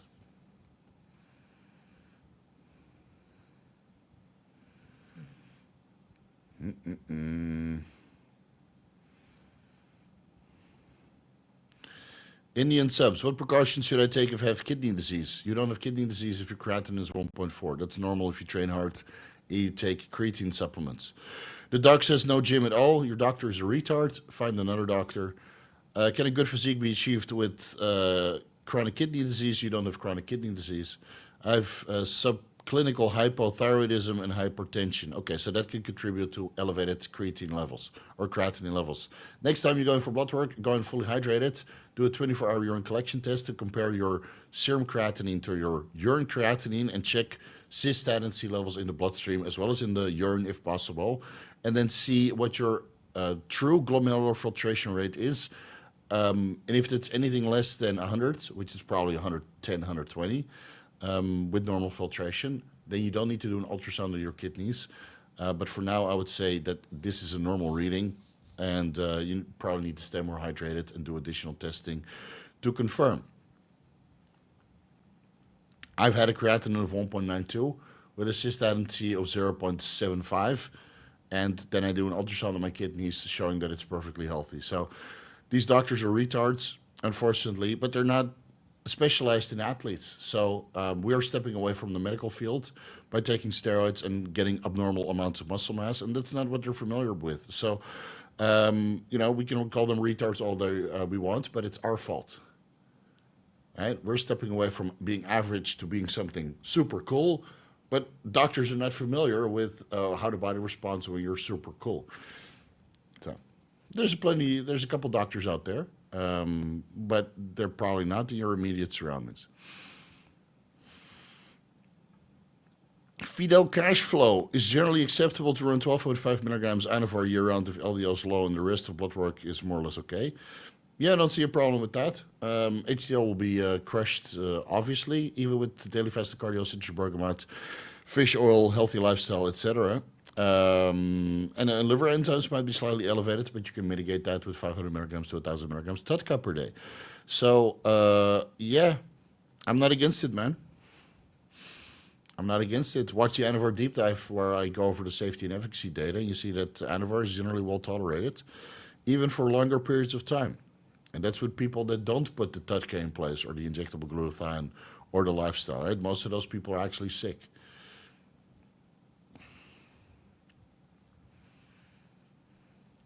Kevin, if you're going to keep spamming the chat with your questions, then you're going to be banned also. I'm on a ban train today. So tickle me slightly and you're out of here. Can low doses of single compounds mitigate HPJ shutdown whilst providing a bit of anabolism? No. There's no free lunch. Last one. Just got 500 milliliters of blood out because of hematocrit. Didn't know about the telmisartan trick. Iron was 39. That's pretty fucking low. Ferritin, 85. Pretty fucking low. Just like my SHBG, 8. Iron infusion worth it? No, just go eat steaks and check what the root cause of your elevated hematocrit was. Whether that was sleep apnea or a lot of erythropoiesis of your cycle, right? Eat steak, add in 1,000 milligrams vitamin C to your steak, and then watch your iron levels shoot up over the next couple of weeks. Because iron or vitamin C promotes iron absorption. Dan Lagraine, yo, this might be a rookie question. Can you tell me if you have sleep apnea off a sleep device, Fitbit? If it has an oximeter inside, it could be, but I have a deep dive on this. I think I told you about. So there's a video called At-Home Diagnosis of Sleep Apnea using the matrix where they get unplugged and they pull, Neo pulls the thing from his mouth. Find that video. I think if you type in sleep apnea, you get that video. And there I tell all kinds of methods to diagnose your sleep apnea at home without actually going in for a sleep study. So you don't have to undergo that process and then for them to tell you that you don't have sleep apnea. And otherwise ask the wife, right? If you're snoring fucking loud, then it might mean that you have early onset of sleep apnea. Could be. So watch that video. If your Fitbit has an oximeter where you can track the oxygen concentration of your blood throughout the night and it starts dipping below 97% at certain periods of time, then you might have sleep apnea.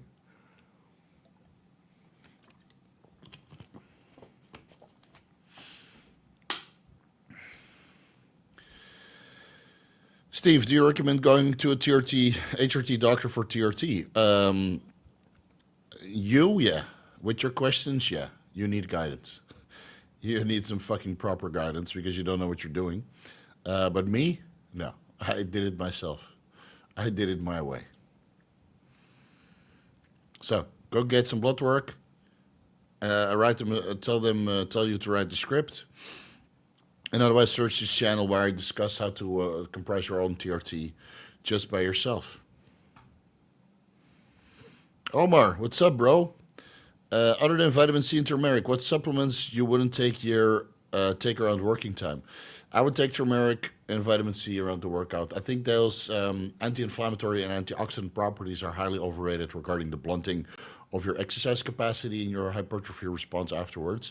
I take vitamin C 1,000 milligrams pre-workout and post-workout. It's because I take steroids, probably. Turmeric I would take before bed. Simply I feel that it works a little bit better if you take it before bed because you're laying flat and inflammation, after all, is just water retention. And the water retention you can mitigate by lowering inflammation with turmeric, C3 complex, like the curcumin phytosomes, C3 complex. When you're laying flat so you can metabolize all this excess water away through the kidneys. So if you take turmeric before bed, lowering the inflammation might cause you to pee quite a bit, which is okay. All right, time out for Kevin. Kevin is spamming, thinks he's the only one of the 270 people in the chat. Need some guidance from a doctor, preferably a mental health coach. Talking about glomerular filtration rate, minus 79 with a creatinine of 1.27 milligrams per deciliter. Is that a true one or an estimated one? Estimated is EGFR. That's based on your body weight and your creatinine levels and your age. And a true GFR is based on your 24-hour urine collection test, which I found it hard to believe that a true GFR based on your urinary creatinine measured against your serum creatinine of 1.27 milligrams per deciliter. I found that hard to believe. So, clarify. Isaiah, possible test E 300 milligrams for 1 milliliter without solvents? Yes, man. In MCT oil, no problem. Spammy motherfuckers out there. Yeah, that's the problem with Vigorous Q&As. And you see it with the members also, right? They pay $10, but all you got is assholes. I hate to say it, man.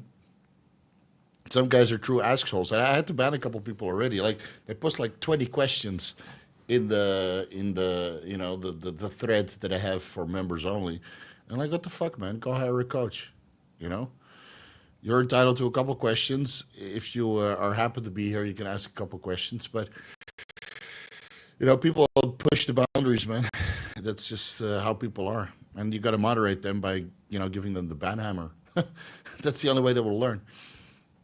And then they make a new account, and they'll come back, and they'll pay $10 again. You know how people are. So, because they can't live without the Vigorous crew. Estimated indeed, yeah. So do a 24-hour urine collection test. Get your true GFR. Unlikely able to run 25 milligrams Anavar at a certain periods if you run 12.5 milligrams year-round. Depends on your blood work and your capacity to tolerate 25 milligrams, because that's the maximum I can tolerate. And I can tolerate a boatload of other orals, including 50 milligrams Anadrol per day.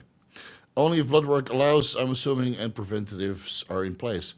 I mean, yeah, I'm not against it, but after 20 milligrams of Anavar and you go down to 12.5 milligrams of Anavar, I think it's best just to come off, do a cruise, clean out a little bit, improve your HDL, because you don't want your HDL to be crushed year-round also, right?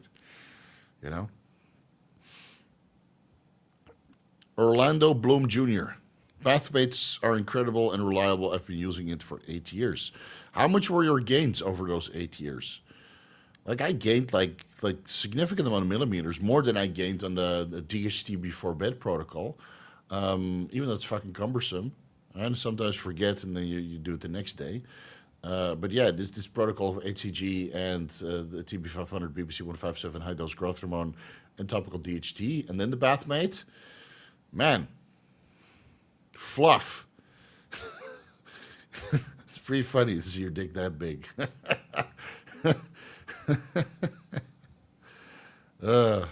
Steve's already got the dad jokes perfect. Yeah. I've been practicing, man.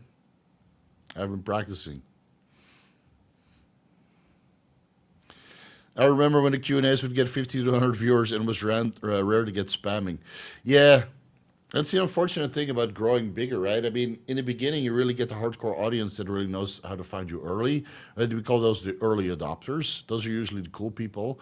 And then, of course, more people start to join, but also a lot of, I don't know, people that I don't really want. Spammers and just the SARM goblins and just people that, like, I tended to make this channel for people who already follow bodybuilding, already follow this lifestyle, and just need a top-up on knowledge. Because there's a lot, like, if you imagine fitness to be a pyramid, like at the bottom, there's a fuckload of people, right? So you have Ryan Huffington and Athleen X and Renzar's periodization to a certain extent. They all appeal to the top bottom regarding training, right? Dude, after 25 years in the bodybuilding space, how much can I learn from that? So there's less people at the top, but there's also less YouTube channels catering to the top. So you can go from, I don't know, being the top 5% to the top 1%, for example. So that's what I try to do, just improve people's lives when they're already leveled up significantly. But yeah, sometimes you have the newbies pop in asking about MK677 and SARM along cycles and just entry-level questions, which I answer in great detail and in so many videos, and that just tires me the fuck out. But yeah, it is what it is, man.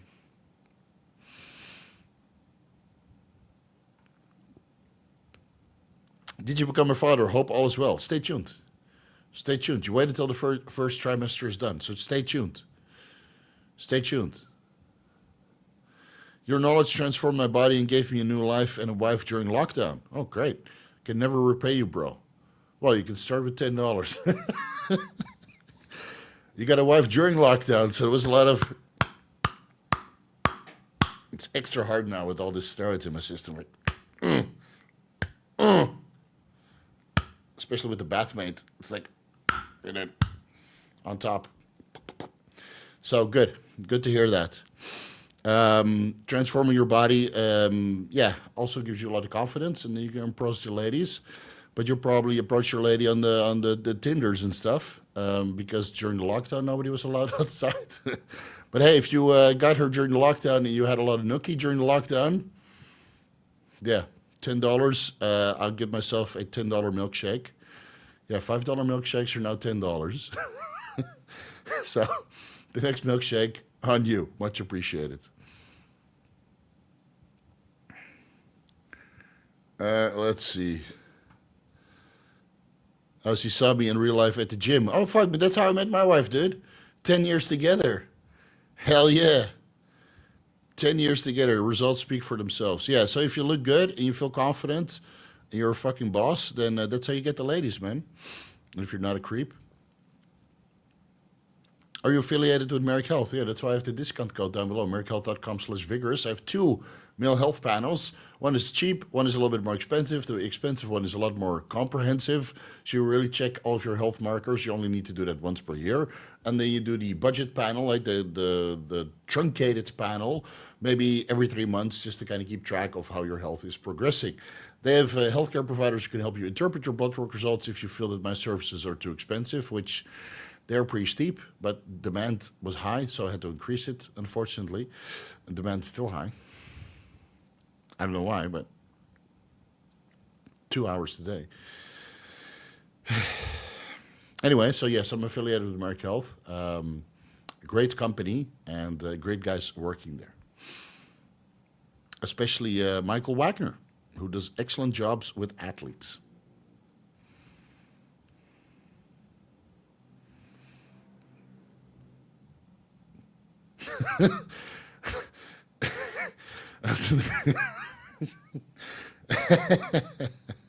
Hope nobody else was home.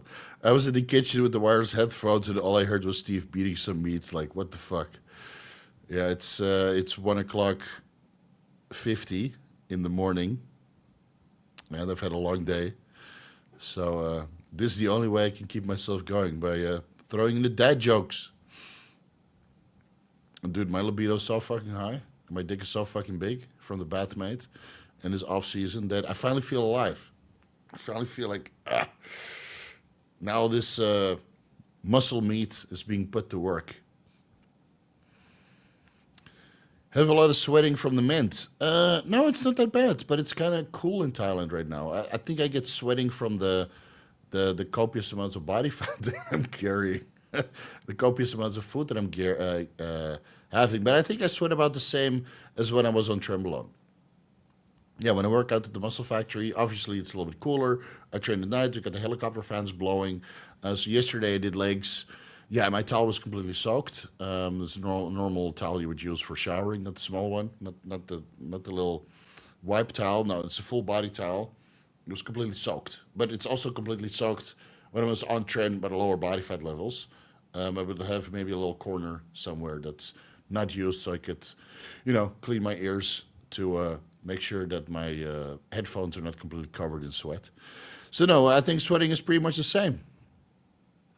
But this cycle does need to end when summer starts in February, which is right around the time that I'm recovering from Gyno. So I got to make as many gains as I can. But at this pace, I'll be 260. Hell yeah. And it's only gains in my chest and quads.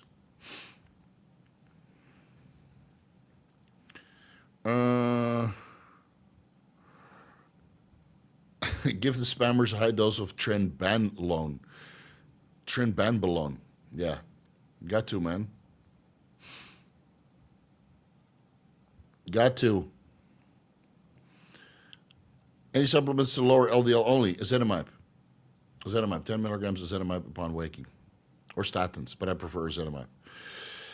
Jason, hey Steve, I got pretty bad acne from high test. I want to do another blast in a few weeks. I'm on TRT, so should I just lower test and mix in under androgens? Thanks, man. Love your content. Okay, do your blood work, see where your estrogen levels are at, and then slowly build up your dosages because it's the hormonal fluctuations that contribute to acne the most, besides dairy, chocolates, whey protein to a certain extent, and hygiene. So I got all these little pimples,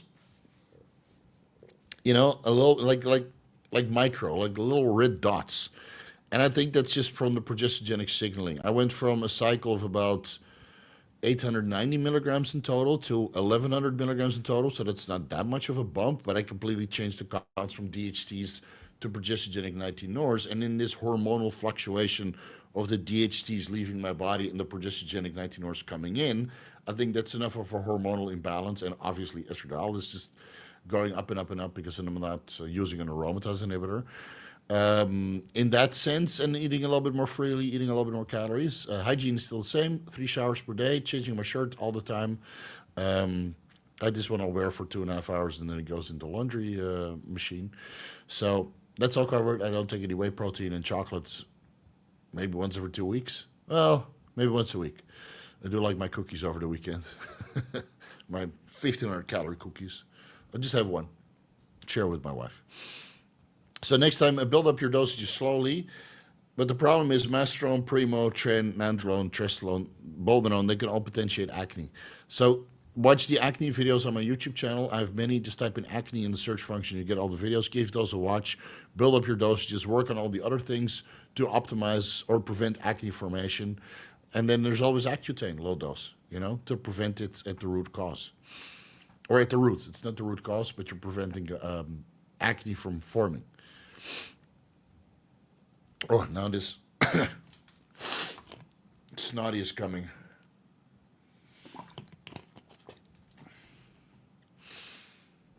Tanner said that Ment made him very empathic, loving, better moods. Have you had similar response? Yeah, could say that. I'm a lot more loving and caring, but trembolone sandwich is out and the fluvoxamine is in combined with methylene blue, so that puts me in a good mood. And I think I'm already at 4,000 calories per day. Like when I recorded that Gyno protocol, I was at 3,400 calories per day. And then it takes a week to drop, right? It takes a week to record or edit and drop.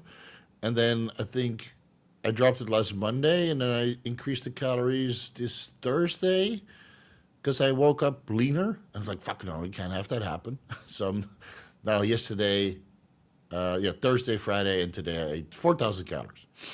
Give or take. Might be 3,800, might be 4,000. Feeling a little bit full. But that also helps with better mood, obviously. So, everything is on the up and up. I'm happy to be off this perpetual dieting phase where you're always a little bit tired and a little bit moody, whether you're off cycle or on Tren or not, or using fluvoxamine, whatever. I was in a fucking caloric deficit for 3 years, but I would always get fat on holiday, so I would have to continue my diet just to break even again for the next holiday. Yes, I'm only human. I'm not a hardcore bodybuilder that competes.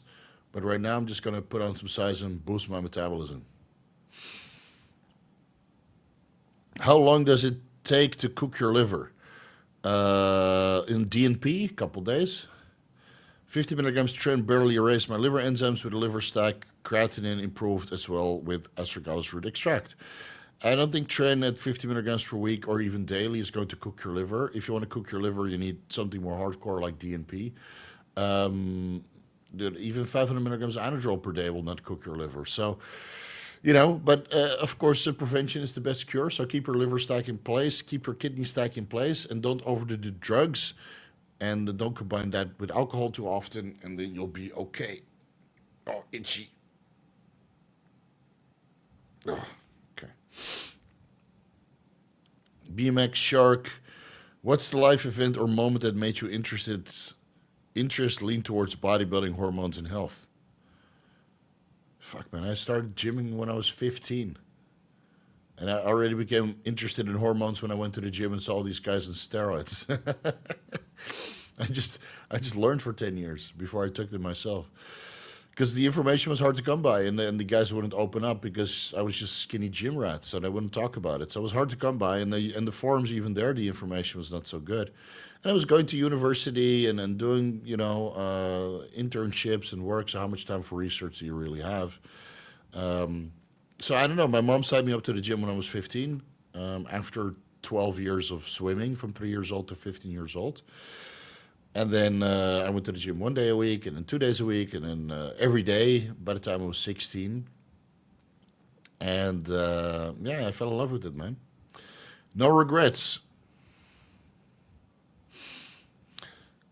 Feature with band medicine may be possible. Yeah, I did one in the past. Haven't checked in with him.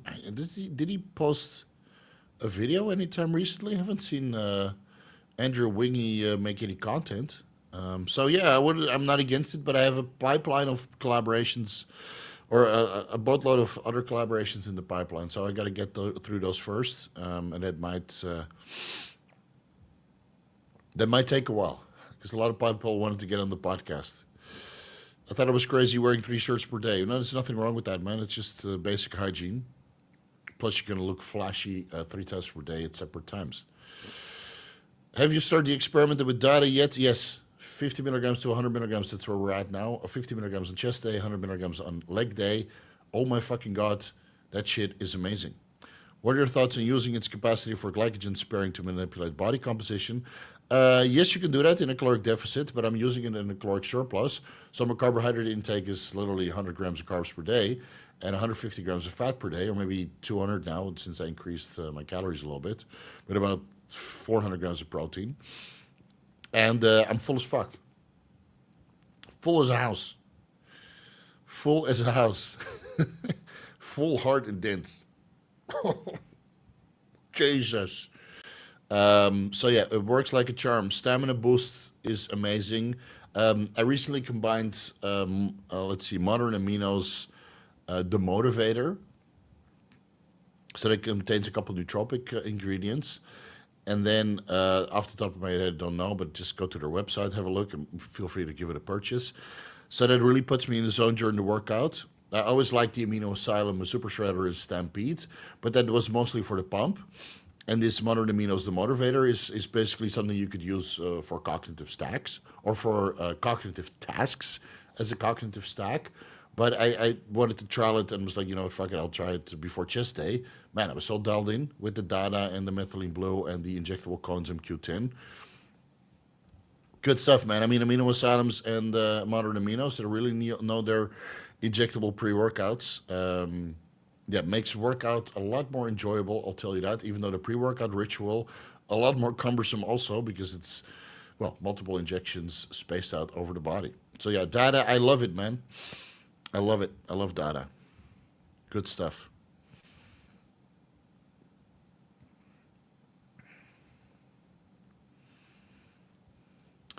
To Boone. Hey, Steve, late adopter here. Okay, well, better late than never, right? I saw a previous podcast where you said you saw your videos as planting trees. These trees have been very informative. Thank you. Yeah, that's basically what it is, right? It takes a while for general adoption to kind of take place, but it's slowly coming into fruition. So I'm happy to see that. And at one point, I'll actually get credit for it. Maybe one day. Matthew Pete, do you notice that 5 days of after Mounjaro injection, the appetite starts to creep in again? I only pin 4 times per month with the pen. Think about retrotritide single files and pin every 5 days. I would do every other day, man, or every day.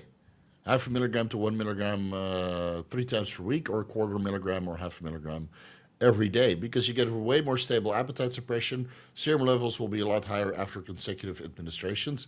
Whereas with 1 administration per week, you get fluctuations.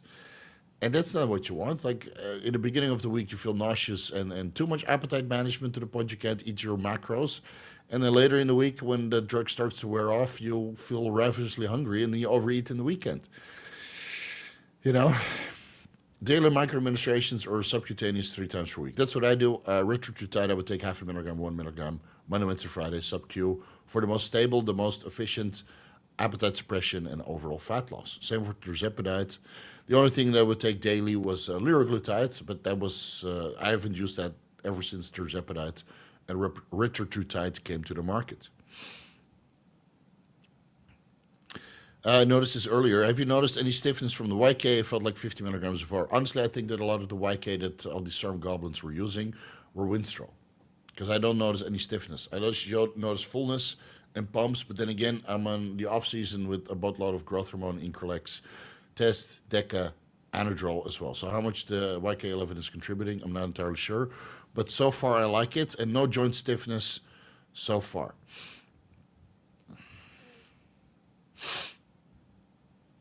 I might have to leave this room soon because I'm getting too stuffy of a nose now.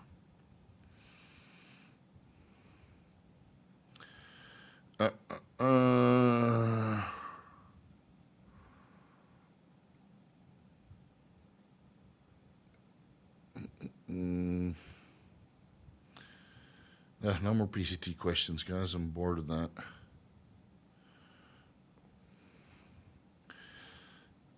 Good men plant trees in the shade of which they will never feel. Good men plant trees the shade of which they will never feel. Yeah, okay, I guess so. I don't get it. I'm not looking for a free lunch, just discount it. I have discount codes for all of the lunches that you might be interested in after watching these videos.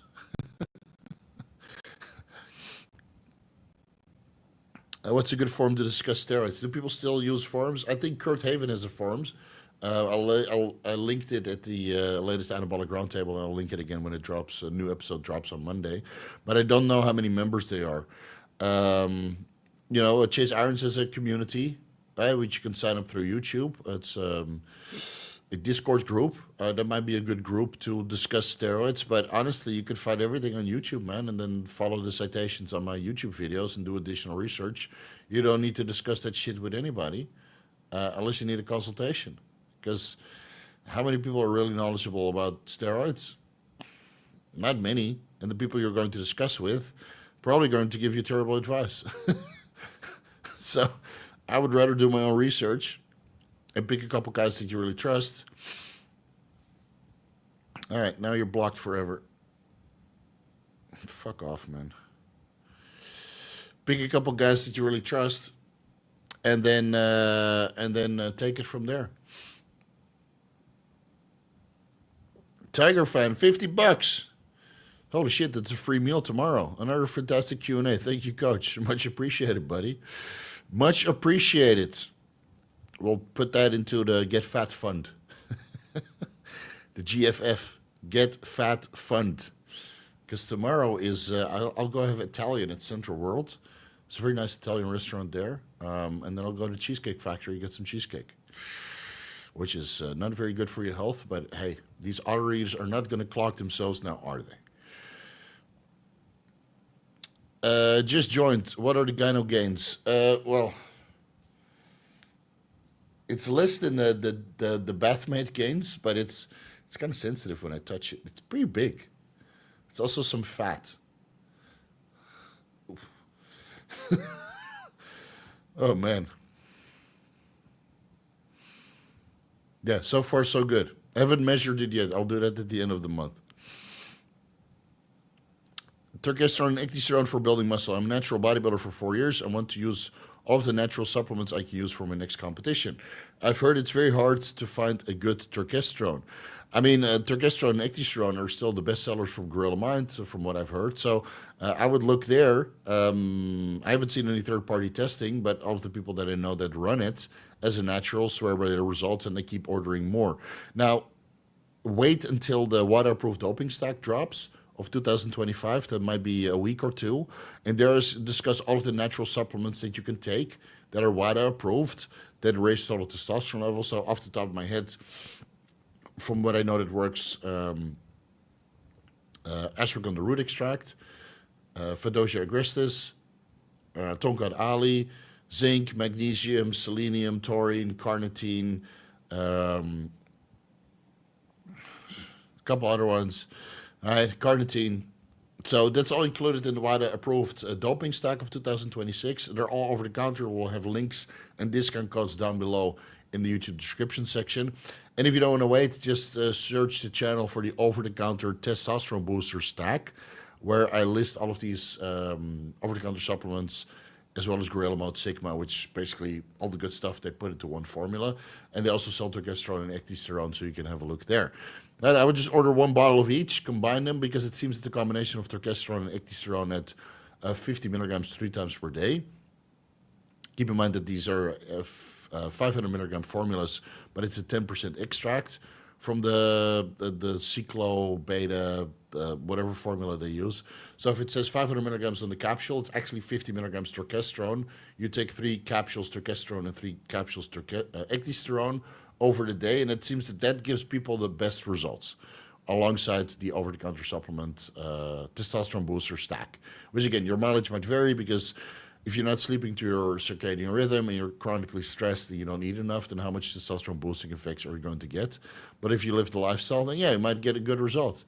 Give it a try for a month and then see if you want to order more. Right? Don't invest into a 6-month supplements when you don't notice results within a month. You should notice a difference in a month, and otherwise it's, you look somewhere else. Okay, not last one. I can't stop tipping. What's your opinion on doing Test or Primo or Stanozolol on biceps? Really low body fat that when SubQ would intramuscular be better, lagging body parts. I feel that injecting steroids in body parts don't really has an effect, because otherwise my ass would be gigantic.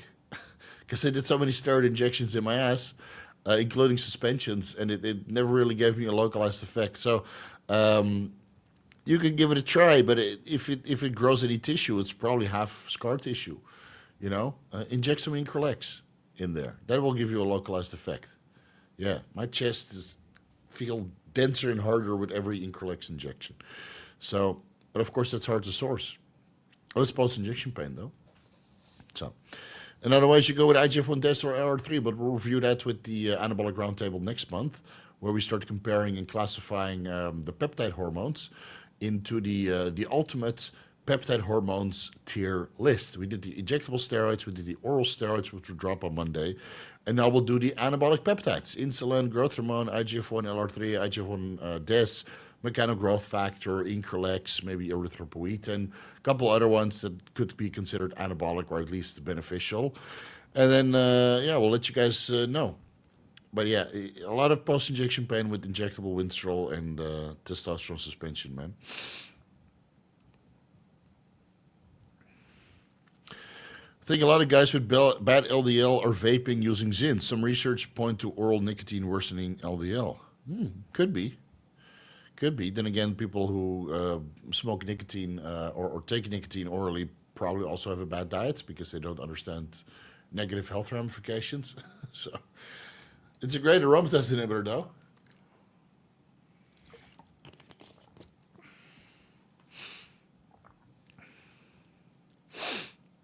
Oh, man. My nose is getting really stuffy now. All right, 15 more minutes and I'm out of here. We already answered this. Is test probe really less suppressive than test? No.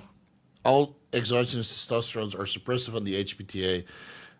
As soon as you start taking them, your luteinizing hormone and follicle stimulating hormone levels will come down. So running testosterone 210 milligrams a week before I was going to come on was on for 16 months. Dude, your LH and FSH is 0. Stop the testosterone propionate.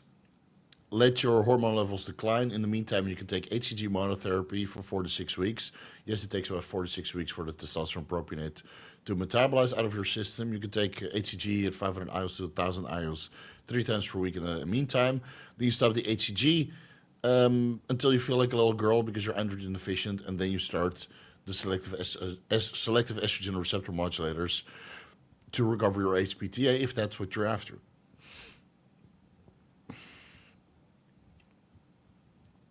Hello, Steve. I'm new here. Will growth hormone promote joint growth, hand and feet at 50 years old?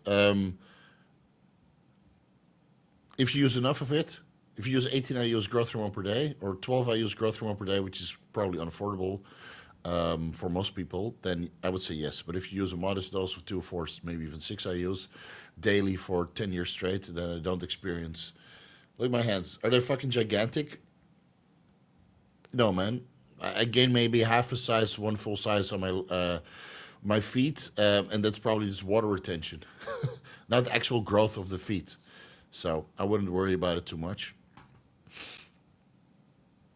Most people will not experience any ligament growth or feet growth or hand growth or organ growths because You're too broke to get that. You can't run that much growth hormone because you can't afford it.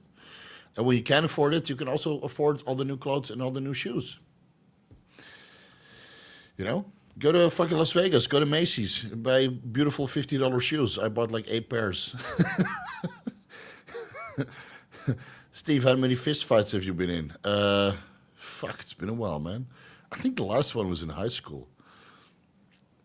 You always pray that you get into a fist fight after you read some of the comments. People are so brutal, and then you go to the Mr. Olympia expecting a fist fight, and nobody shows up.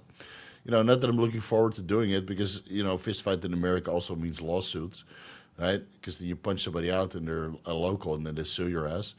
Because that's how pathetic men are nowadays. They don't take it outside and settle it like, man, no, I need to sue, man. Oh, I need to bring the camera. He pushed me. He force choked me. You know, so fist fights don't really occur anymore because everybody's afraid to get sued. Well, that's the world nowadays, man. I changed my diet based on your recommendations. Fixed my HDL, triglycerides, now 10% body fat, but using oral nicotine, and my LDL is 149 milligrams per deciliter. Going to quit it and test in 2 months. I think you can retest it in about 3 to 4 weeks. That's long enough for the changes to come. Too broke to grow your bones. Yeah, you'd be surprised, man. People ask about these questions like, is this drug going to give me this side effect? And dude, you're not using enough dosages. You're not using enough of it to get these side effects. So what are you worried about? You know? You're too broke to get these side effects. Hair loss, sure. Acne, sure. Gyno, even on TRT, can all manifest. But acromegaly, no, man. It's not going to happen. And even then, it's reversible. I mean, look at my face from a couple months ago. And now, okay, the difference is substantial, right? I gained a lot of size, and my head changed in size because my jaw grew, and my masseters grew, and you know, this all grew, and it looks bigger and more puffy and more water retentive. And as soon as I go back on TRT, I'll look like a child again. And I guess you got to live it to understand it. But yeah, most of you guys are too broke to get the side effects that you're worried about. You know? And the guys who are not broke and just spend their money on drugs, but also do organ imaging and blood work frequently, they don't care because they manage your health. Not Sandow. What would you run on top of TRT for a sport that requires tendon strength and a good power to weight ratio? VAR feels good, but makes me gas out really fast.